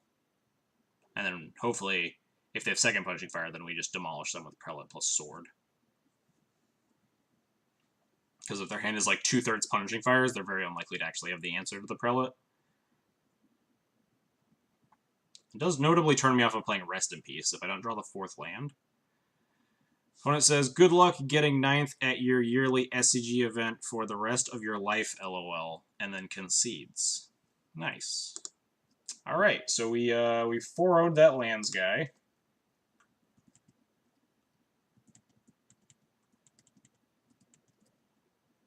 In a game that we 100% should have lost, but my opponent decided that they couldn't win for some reason, and conceded. So that game they were definitely dead, but yeah. Sometimes you kind of run into the salt of the earth opponents, but whatever. If they don't have anything better to do with their day than get angry at random people on the internet for beating them in a card game everyone's playing for fun, then what can you do? I was a little bit hoping we'd play against them a 3rd time, but probably would have won unless he'd answer it, which one EE is open. Yeah. And if they answer the Prelate, then we can also just Rest in Peace them and then eliminate all their Punishing Fires and stuff, and there's a lot of... It goes pretty south for them. I think we had that second game pretty locked up. Although, we also had the first game completely the opposite of locked up, and we somehow managed to win that via my opponent not understanding how cards work, I guess. This hand is okay. I said, yeah. Yeah, I got you. Ooh. This is a little bit less good now. Maverick. That's how I recognize the name. I felt like I had played against the Refrigerator before, but I never remember what people are on. I just kind of like recognize the names. But now that they're on Maverick, this is definitely coming back to me that I've played against this opponent before. And they've been on Maverick.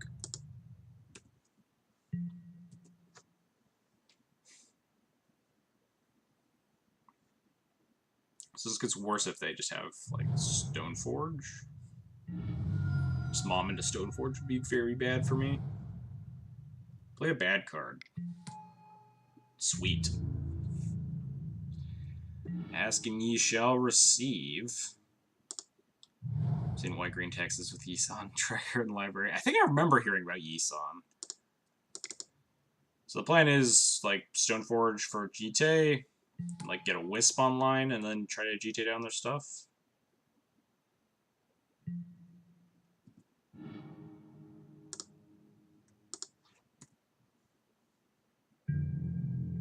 Was it Koenig a while back? I vaguely remember Yisan. Stoneforge GT. Well, we need...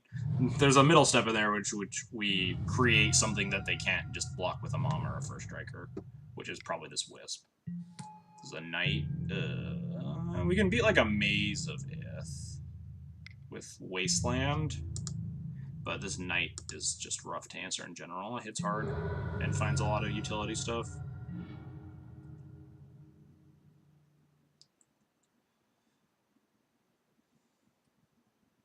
At some point, we could start, like, fogging it with Brightling, but leaving this thing alone seems really scary.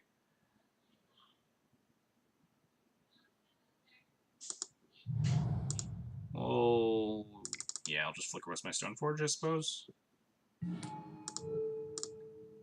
Grab Batterskull in case of Flicker Stoneforge, so next turn equip attack. Yeah. Probably not going to just next turn equip attack. I don't know if my opponent has Maze of Ith in their deck.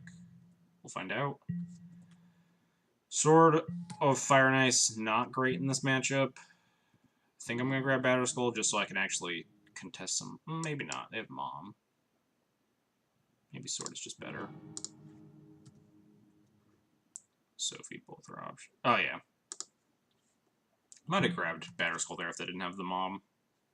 Because if they just decide to get aggro with this Knight of the Reliquary, it could get dangerous. Or if they just have like a plow for this Flicker Wisp, we need a backup plan.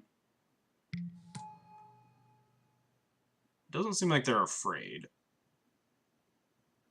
If they don't attack with this Knight, then I'm a little bit scared.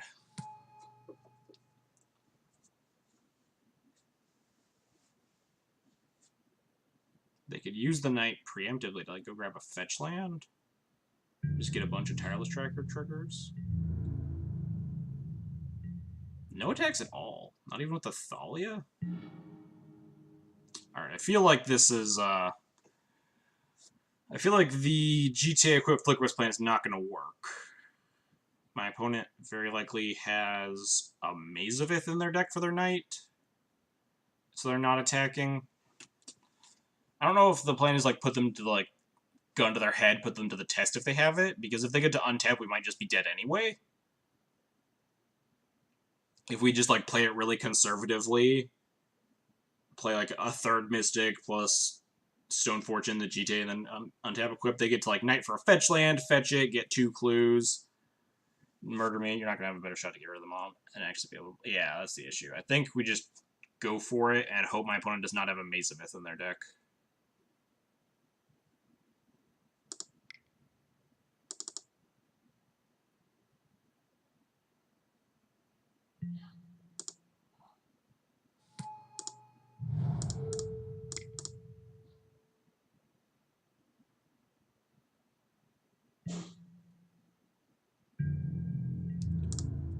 But the lack of attack makes me nervous. Hopefully the attack is just... No lack of attack is because they want to get Tireless Tracker value. But yeah, it seems like it's because they have Maze of Ith in their deck.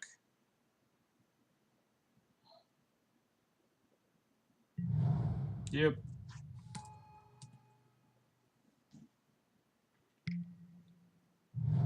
Yeah, we have Wasteland to beat it next turn.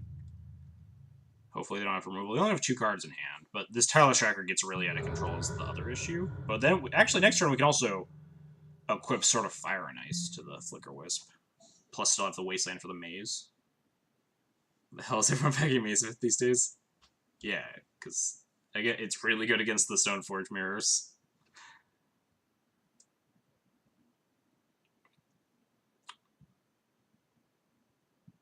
Yeah, I don't think the conservative line like is going to win us the game very often. So I think just like playing and hoping they don't have it is not a totally unreasonable line.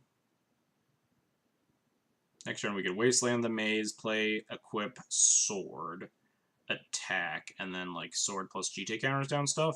Depending on what they do with their mana, we might be able to snipe the tracker or something. If they get aggro with this knight, it gets a little dicey. But if they get aggro with this knight, we don't have to play around instant speed shenanigans.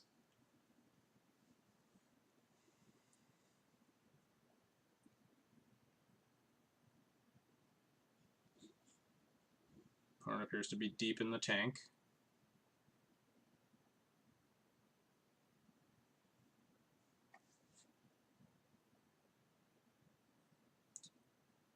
Yeah, I don't think... Yeah, drawing 2 Thalias is not great here.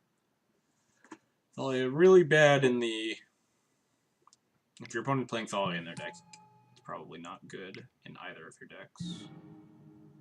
Wow, is this like a Gaia's Cradle here? It's a lot of clue cracking. This Tireless Tracker is going to get out of hand. Wait, what are they? Are they green sunning for something? It's got to be. They've paid, yeah, green sun for 2. Get a. Oh, yeah. I was gonna say Scrib, whatever, the 1/1 flyer, but that works too. They pop the GT. At least we can connect with the sword, but now we're just super far behind a bunch of gigantic beaters. Brightling can help a little bit, but they're also just drawing a bunch of cards. Yeah, we're just taking 8 zillion damage here. I think we're just stone dead. They also just get untapped with this Cradle and clues. I'm no longer sure. Yeah, I'm pretty sure this is very, very unwinnable at this point.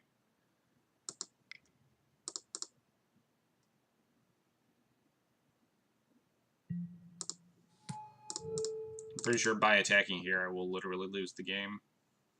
They'll probably just have lethal, especially with this Wasteland giving them more powering up their knight here. We're going down in style, chat. Look at how big this Flicker Wisp is. How's my opponent ever going to beat it? 3-2 on my first 2 leagues, 10 unique matchups. Sweet. Sounds pretty awesome. Yeah, there's a lot of unique matchups in Legacy from what I've been playing against. I think that the max is 3, and I've played 35 matches now. This is my 36th. I played 3 against D&T. Take that. Kill your mom. You can't do anything about it. Pay no attention to the fact that you have lethal.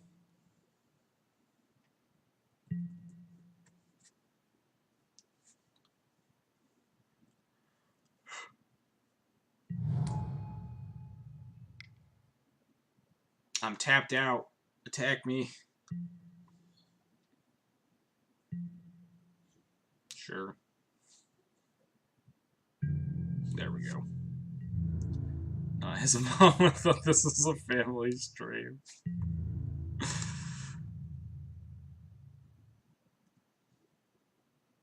Oh man, we're killing moms left and right in this on this stream. All right, so Maverick, very dicey matchup.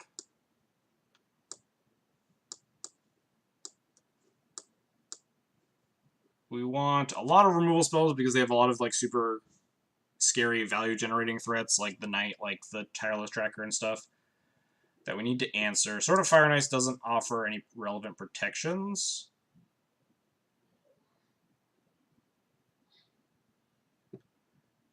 Like I said before, Thalia is really bad. If your opponent's playing Thalia, you probably should not be. I've never been a big Cataclysm fan in this matchup. Oh yeah, Rips, duh. I always miss Rip whenever I'm porting against Maverick for some reason. I'm not a big fan of Cataclysm in this matchup. because they can easily just keep, like, a relevant artifact, like an equipment, and a relevant creature, like one of their big, gigantic value generators, and then your creatures are just, like, way, way, way worse. Yeah, Prelate sucks. When you cut 4 cards.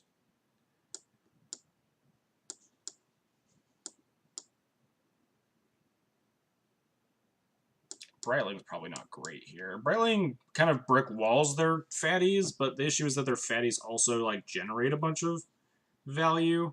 Mangara's potentially good for their Wasteland deck. I think Mangara is okay just as also another answer to equipment or gigantic fatties. Like, it's kind of like a slow Council's Judgment that can also get a lot of value. I think Brightling kind of sucks. The ground gets really, really clogged in this match. And while you can block the knight forever or whatever, or something like that, if they just have a tireless tracker, they're just drawing a million cards, eventually they'll find something to beat you up with. See no Rib because you can tutor for Cleric. Rib's a permanent answer to a lot of their stuff. Like, Cleric can shrink down a knight, but they can build it back up. A lot of fatty shootings. I don't know what to do. I like most of my cards here. I guess, is Recruiter that good? Recruiter Wisp Chains are really good. 40 seconds left. Mom's good. These are all... Maybe it is... Rip is the worst card in this matchup. I have a lot of answers to, like, a knight. Maybe Rip isn't good anymore because of Deathrite Shaman being dead. I can see that, actually. I didn't think about... My preconceived notions about sideboarding for all these decks that have existed for so long are just ingrained in my head. Ugh. This hand is, like, almost good. We have a path for a creature. We have a Jite, which is really good. We have this Battle Skull, which is horrible. Do I want to mold a 6? This hand just does nothing, ever. I hate it. Removal on Jite. I think Rips get boarded in way too much for fair matchups with D&T players. Hot take. Could be. I think, especially now with the death of Deathrite Shaman, I think Rip gets a lot worse. And what's the different planes again? It was a second Remorseful Cleric. I don't think it would be anymore. I think it would be like a Mirror Crusader, but if that's the case, then there wouldn't be a Mirror Crusader in my sideboard. There'd be like a second Cataclysm, and I wouldn't have boarded it in. So I don't even know what this planes is right now. We'll just keep calling it a second Remorseful Cleric, which would make this hand insane. I'm gonna keep it anyway, because I'm tired. It's Monday, we'll make bad decisions.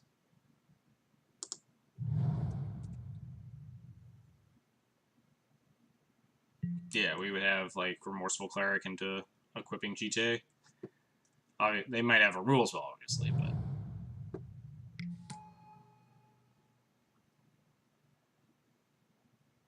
I don't remember what his list looked like. Oh, that had the 23 land. Definitely could be correct. I'm still not sure how I feel about 24 land. It does kind of feel like a lot sometimes, but slow them down a little bit, I guess. Yeah, I think there was talk about, like, basically a similar list that I have, except swap the Mangara out with a Mirror Crusader because people aren't insane. But, and then having a second Remorseful Cleric over the 24th land. Opponent on mono. Can I Holy Light? Land Holy Light them? That'd be nice.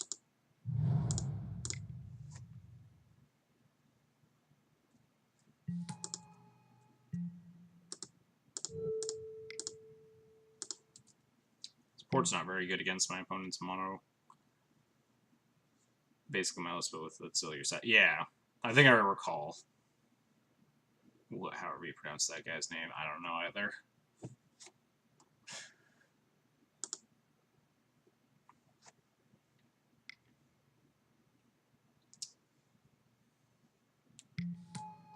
Ooh, a Jite.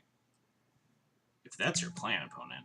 Oh no. Wait, name Mother of Runes? Oh man, we're gonna get in. Battle Mom. Battle Mom shoots your mana dorks. Name's Rashad Port. Sure. Battle Mom is online. Moxall. That could be it. I'd need to like look at the name. Battle Mom going in, killing Noble Hierarch and Dryad Arbor.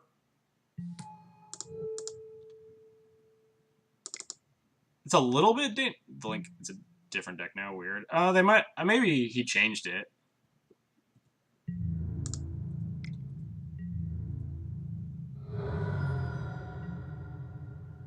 Moxenthal.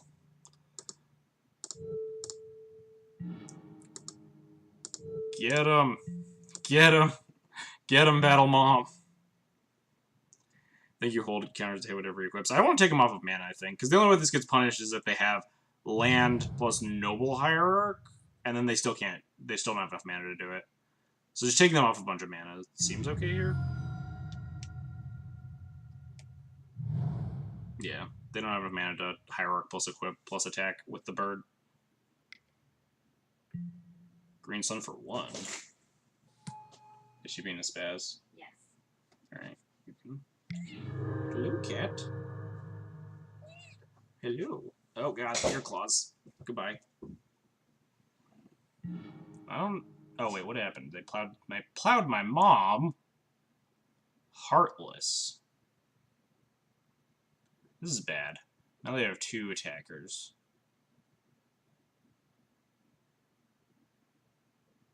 Take a sip. This is suddenly a lot worse.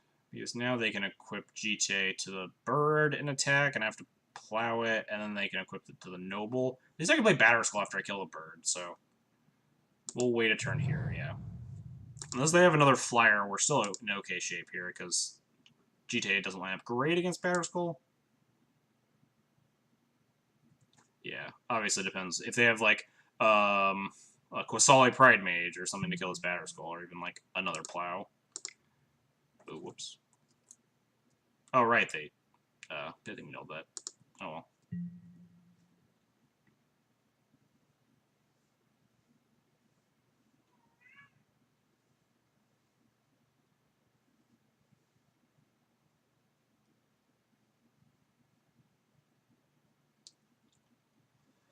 So they can spend most of their turn equipping to bird here and attacking. The issue is that this is a path, not plow, so I actually give them more lands, which is something they've been a little bit stuck on, but they've hit 2 land drops here, so maybe not.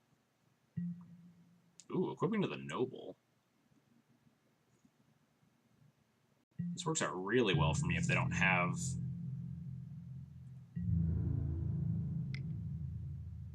like a way to exalt this bird. Even if they do, I guess we're okay.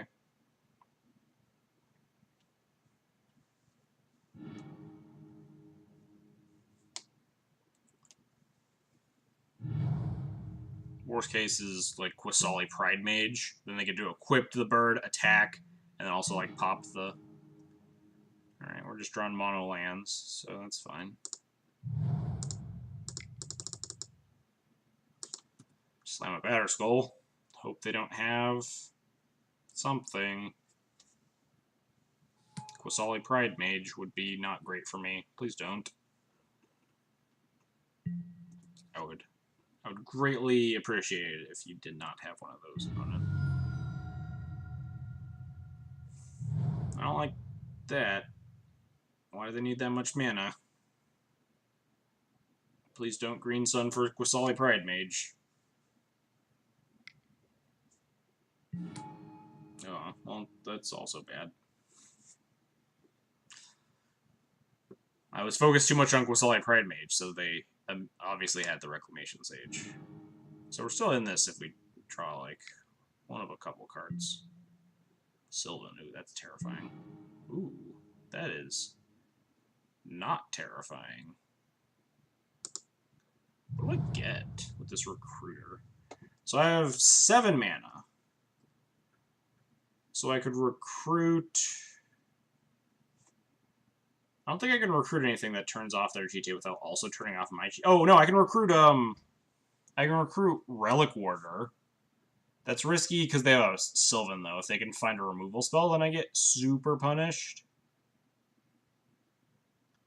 I mean, I guess not super punished, because the Reclamation Stage and the Recruiter will trade. Because I can recruit Relic Warder their GTA, and then use the last 2 mana to... Ooh, Crusader. That's probably a better idea. I mean, that also loses to Plow. But yeah, Crusader is also the highest upside. The plan is recruit Crusader, dodge Plow for 1 turn off the Sylvan, and then just win the game. Or dodge Plow or like Green Sun for Quasali or something like that. So I could definitely see Crusader being better than... Crusader has a lower floor but a higher ceiling here. If I Crusader and they Plow me, then I think I just die on the spot almost. But if I recruit... yeah, if I just recruit a Relic Warder, then... Oh, no, cat, don't! Don't click the mouse. That's bad. Don't do that, cat.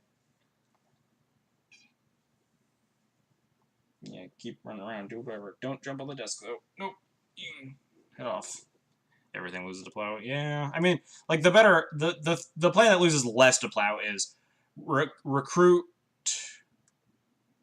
recruit Relic Warder GTA, equip GTA to Recruiter. So if they draw the Plow, they Plow the Relic Warder, get the GTA back, equip to Reclamation Stage, attack, and then Recruiter and Reclamation Stage trade, and we both have 2 counters left. But then we're both top decking my opponent as a Sylvan Library. So I think we just go for the highest upside plan of dodge a Plow for 1 turn and then win the game.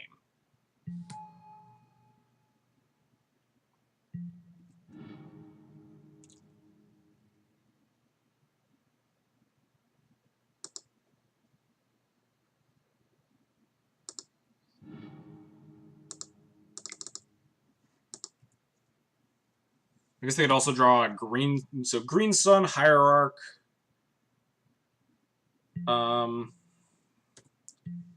Yeah, Green Sun, Noble Hierarch, Quasali Pride Mage, and Swords of Plowshares, like, body me pretty hard. Or, like, Council... I don't know what other removal spells they might have. Council's Judgment or something, but... It's more conservative. Yeah. So the conservative line is also okay, but, like, I think I'm still losing if I take the conservative line, because if I take the conservative line and the worst case happens, then my opponent has a Sylvan and I don't. If they had a Plow, they would have used it. Yeah. The thing is that they just played Sylvan this past turn, so now they're going to, like, dig hard for it, probably.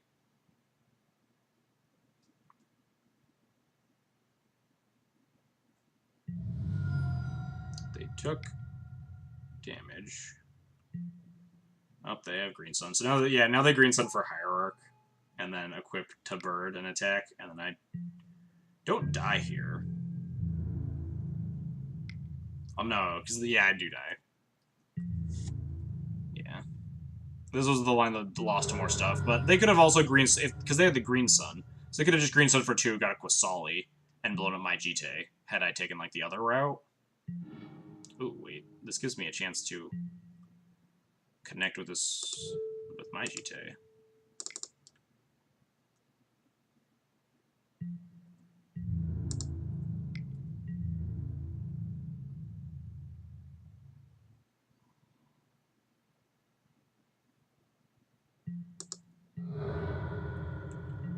Unfortunately, now we're back to the position we were at last turn.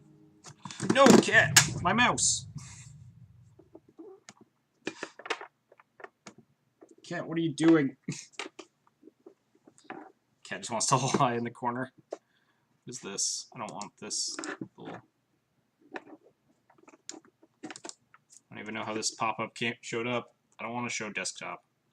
Or peek at desktop. Oh, there we go. Oh, it's that thing down there. Cat, you better not mess anything up.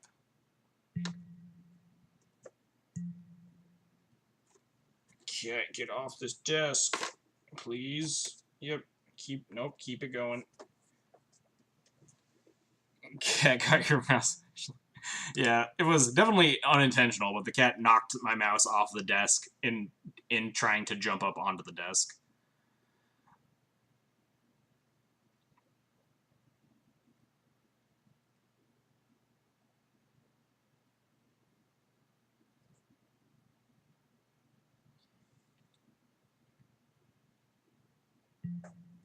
Alright, so we just need them to draw nothing with a Sylvan in play for the rest of the game.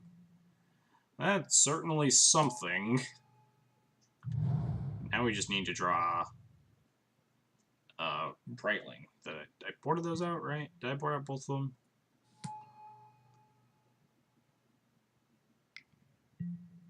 Oh, geez. Yeah, this is certainly not nothing, opponent.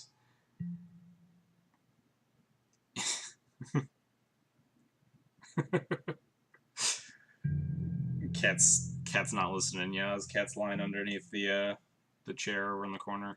I think we're just like stone dead here.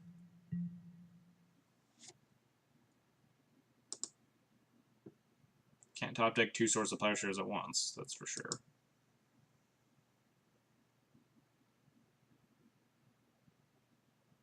I could like revoke, I could revoke GTA or something and stay alive. Second Mirror Crusader. I mean, we're still dead, right? Even if we have Second Crusader. Oh no, we have our GTA, so we wouldn't be dead. But my opponent still has these 2 and a Sylvan in play. Yeah, we're dead. It's definitely interesting.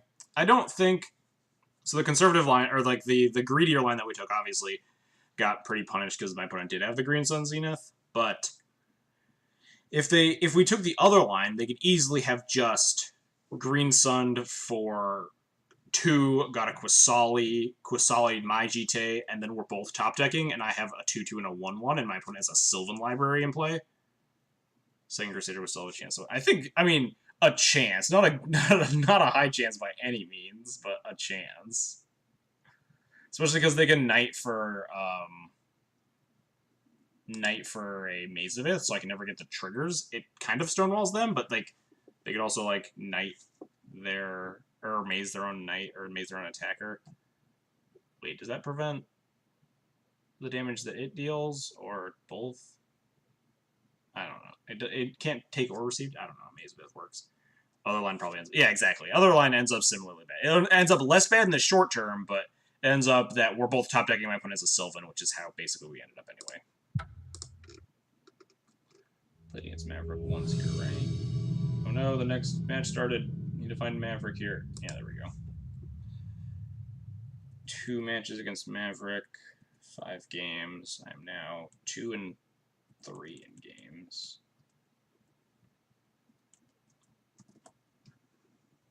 There we go. Anyway, turning in night. Later, Lord Darkview. Have a good night. It's the last round of our league here, playing against Dead Gone. Yeesh. This hand is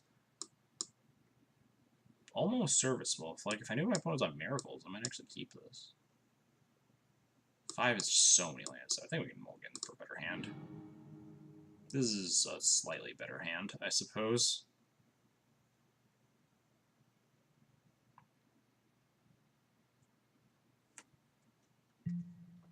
Opponent also mulligan to 6, so not bad. I'll keep a 3rd land on top. I'll keep... Yep.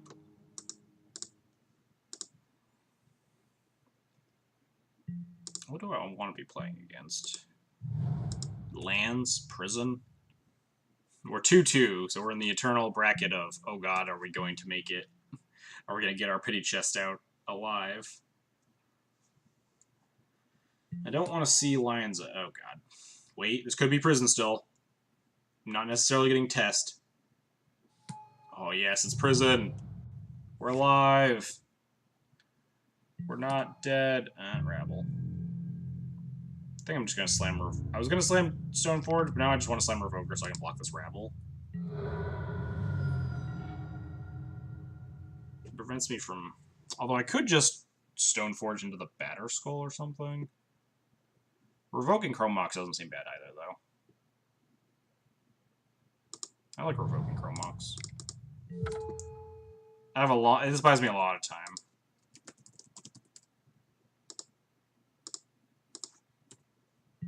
I can even just get like Sword of Fire and Ice and stuff online. New test to be erasable summon. Yeah, because they're a tiny bit slower without Gadaxian Probe. Which is nice. Wow, opponent wants their Chrome Mox bad. If that's the case, I'm going to take this damage. Unless this is like Supreme Bait, but... If we can afford to take it, we can get a Batter Skull online.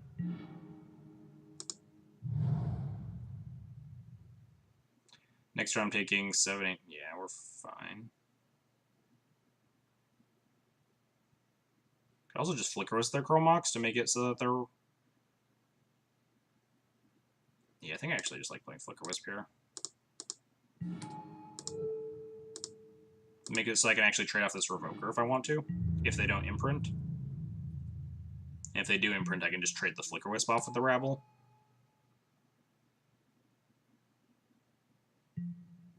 Imprinted a Fiery Confluence. Dang, that was a good... That was a good Raven's Crown with this Flicker Wisp.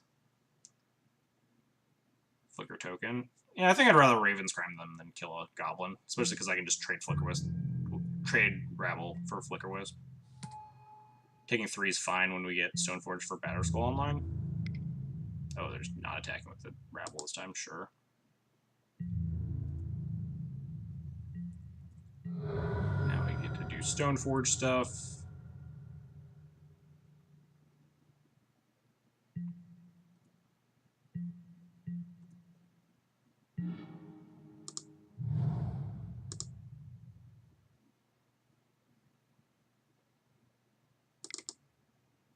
Go grab Batterskull. Could grab Gita to try to beat Wisp, or to try to beat Bridge, but we have Recruiter for stuff. We want to, like, make sure we don't die to these stupid goblins.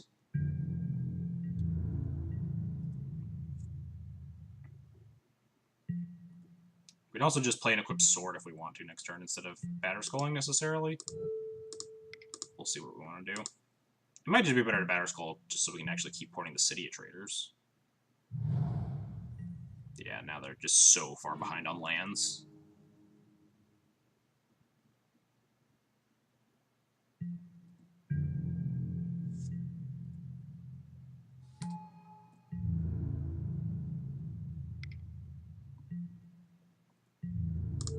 Yeah, we take 3 here. They're forced to keep attacking with these goblins so we can just Batterskull them next turn. Keep porting them. Ooh, Thalia's good too.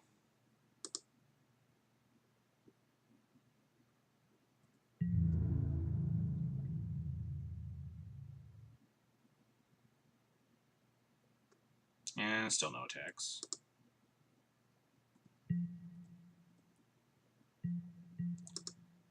So if they attack with the Rabble Master, I kind of want to trade the Flicker Wisp with it instead of the Batterskull. I'd rather keep the Batterskull alive. And if they don't attack with the Rabble Master, then we just keep gaining 4.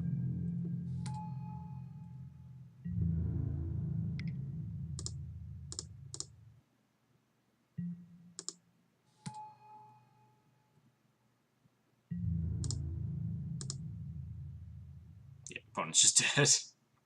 Opponent just concedes to that. Alright. Turns out Rabble Master, not good against Death and Taxes. Unfortunately, we only have 1 Cataclysm for this matchup nowadays, but should still be okay. This matchup is very good. I started attacking there because I think you just recruit for another Wisp that deals with Bridge. Then you can kill them in 1 hit. I wasn't doing the math on whether or not I could just like lethal them in 1 or 2 turns there. My plan was mainly I don't want to get like backdoor killed by something. If they smash with the Rabble Master, it's got like 8 million power, so I have to block that with the Batterskull. And then I take 0, the Batterskull dies, the Rabble Master dies. And then like my pressure's off because they still have these tokens that I kind of need to deal with, so I need to like play equipped sword, or probably just cast Dolly at that point, attack with Wisp and Revoker. And it's a hit Haroni. Alright, sorry.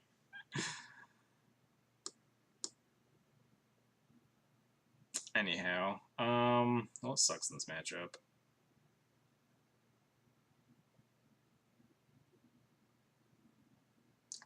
I like Mother Runes less and less with like Kozilek's returns and Sulfur Elementals and stuff showing up, so Mother Runes kind of loses a lot of equity. Also, the stuff is like Abrades and Fiery Confluences, things that are going to blow up my artifacts, which are pretty key. I like Batterskull either. You can see shaving 1 plow. Like this seems fine. We have 1, 2, 3, 4, 5, 6, 7 answers to Sulfur Elemental. I could see maybe just swapping, keeping in the 4th plow and swapping out a Mom, but yeah. Sounds excellent. We have basic lands and good cards against my opponent.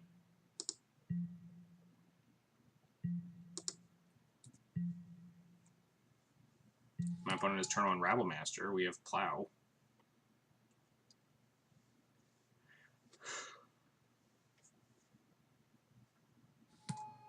Imprint Magus. Soul Land. Blood Moon me. Turn 1 Ensnaring Bridge. Ambitious. Guess it's probably like turn 1 Ensnaring Bridge followed by turn 2 Planeswalker is their plan. Which I guess is less ambitious, yeah. Ooh, that's horrifying. Probably need to like Source Splashers that P. Do I? Other runes kind of locks it down. That is an aggressive bridge. I could revoke the Pia. I could revoke the Chrome Mox. I could plow the Pia. I have a lot of options here.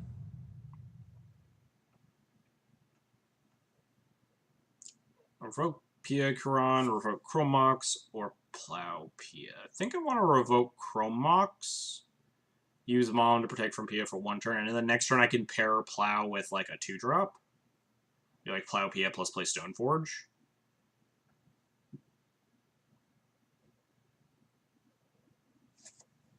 I like revoking Chrome Mox again.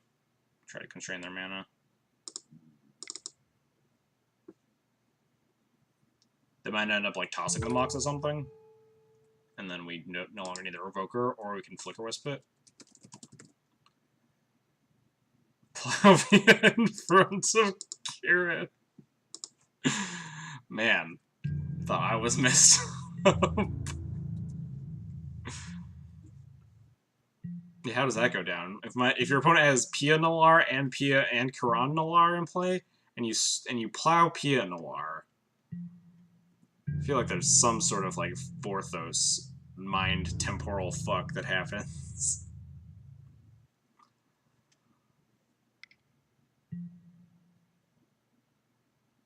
Am I supposed to? No. I could trade with Pia right now, but I give them back their Chrome Mox. And I have this Plow. We can just take this. And if I try to get cute with like the Mom, they could throw the Chrome Mox or a Thopter at the Revoker and kill it. We have the Sword Splashers. Our life total isn't in a lot of danger, and my opponent doesn't have any cards to play. So we kill the Pia. I think I'm going to play Thalia, honestly. My opponent just has 3 mana, and they didn't cast anything. Creatures just you conjure the memory of that person. But there's like a memory of Pia and a memory of Kiran that have to watch me plow this other memory of Pia. Imagine this setting up for like an Abrade or something. So you play every Sigarda or Avacyn in EDH. Or like, yeah, multiple Thalias.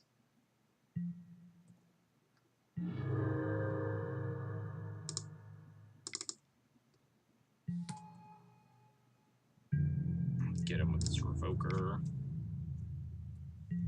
So my opponent has exactly like Land Kozilek's Return, Pyroclasm, Abrade could kill just the Revoker. Land K Return would be the worst, obviously. But even then we get set up. I feel like this is Abrade, though.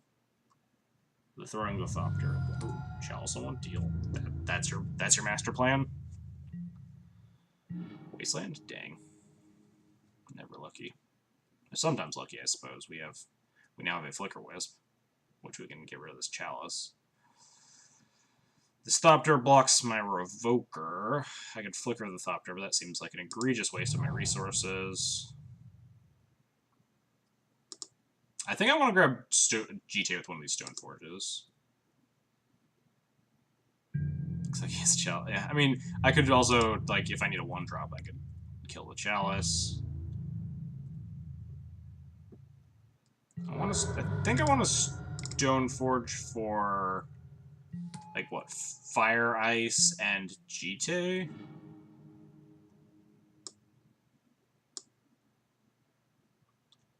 Opponent doesn't have a lot of cards in hand left. Kid woke up, so no sleep for me. Guess I get to watch this match too. Well, this is about to be over if I know anything about my Red Prison matchups, because this is game 2, we're up a game, and we're in the middle of bodying my opponent here. I'm just going to devote a ton into this Fiery Confluence, don't worry about it, chat.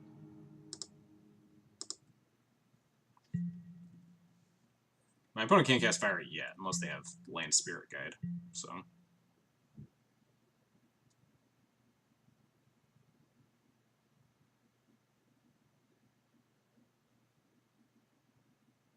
Game 2, this does look pretty over. Yeah, they're at 8 life. They need to keep using this H-Tune to cast things to get cards out of their hand for bridge. But the more they do that, the more they just die.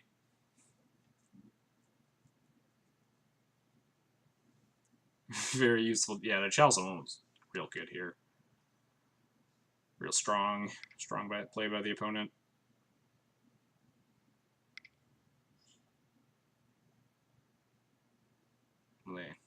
A Braid? No, pay 3 mana, concede. Alright, sorry to... sorry, Lord Darkview, but... Yeah, well, they couldn't even... They needed to, like, land Spirit Guide Confluence to start winning that game. Because I had the Thalia, and they had 3 mana, and I had Revoker on their Chromox, but... Yeah, Red Prison is such a good matchup. To cast through. The old tap concede. Yeah, what was game 1 like? Oh, game 1 they played like a Rabble Master on turn 1 and then like never cast another spell and died. Because I revoked their Chromox and then started porting their City of Traders and then they just died horribly. But yeah, that is the closest thing to a buy that you're going to get playing this deck in Legacy. This is why this matchup is so lopsidedly favored. Yeah. It is absolutely nuts. Where is this list? Red Prison, there we go.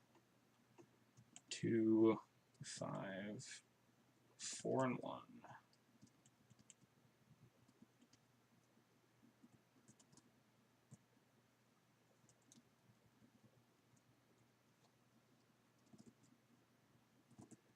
All right, another 3/2. How's New Cat? She's pretty good. She's a little bit of a pest.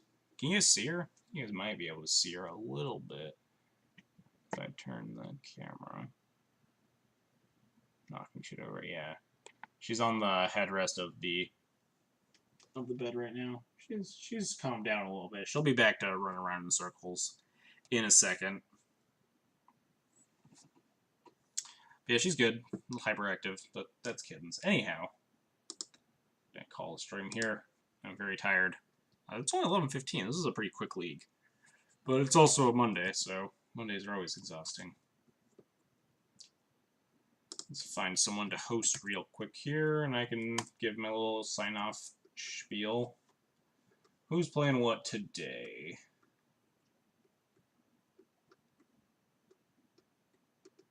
Legacy Standstill. Sounds pretty promising. Legacy Test. Death and Taxes is Modern. Oh, never mind. We're hosting Death and Taxes. Death and Taxes is Modern. Inferior to Death and Taxes in Legacy, but I'll respect anyone that wants to be, that's on the tax plan. Anyone casting Thalia's not using unclaimed territory. Seems like a good deal. And I've hosted Doug EA Fresh before, I think. He's on my follow list. I think I gave him a follow after I saw the stream taxes. Anyhow, thank you, everybody, for coming and hanging out tonight. I hope you had a good time. If you enjoyed the content, you want to see more of it, you can hit the follow button. Costs you totally nothing. Helps you know when I'm going live. We stream a lot of Death and Taxes here, so if you want to see more of that content, feel free to tune in. Other things you can do to support the channel. You can subscribe, donate on Twitch. Subscriptions get you the sweet Thalia emote. Donations, be more than willing to play Death and Taxes lists you want to see, color splashes, formats, card, so whatever you want. Just let me know. You can also subscribe to me on YouTube. I try to upload all the streams as soon as they go down. So if you're ever bored and I'm not live or something, you can catch the old streams if you missed one. And you can follow me on Twitter. Twitter lets you know when I'm going live, because I always tweet out right before I go live. Post it on Twitter and in the Discord, and also my schedule should be down below. But anyhow, that'll wrap it up for today. Oh, wait. Is Dougie A. Fresh actually streaming? Black screen. This is live. Oh, there we go. Middle sideboarding. Alright, cool. We're good. Alright. Thank you all for joining me. I will catch you all later. I don't think I ever actually mentioned it out loud, but in the stream title it says, I have an earlier stream tomorrow. I'm busy later in the night, so it'll probably be around 5 p.m. Central Time, but I'm not 100% sure. I'm just going to kind of stream, hopefully a whole league, maybe even part of it, depending on how much time I have. Anyhow, I'll see you guys all later.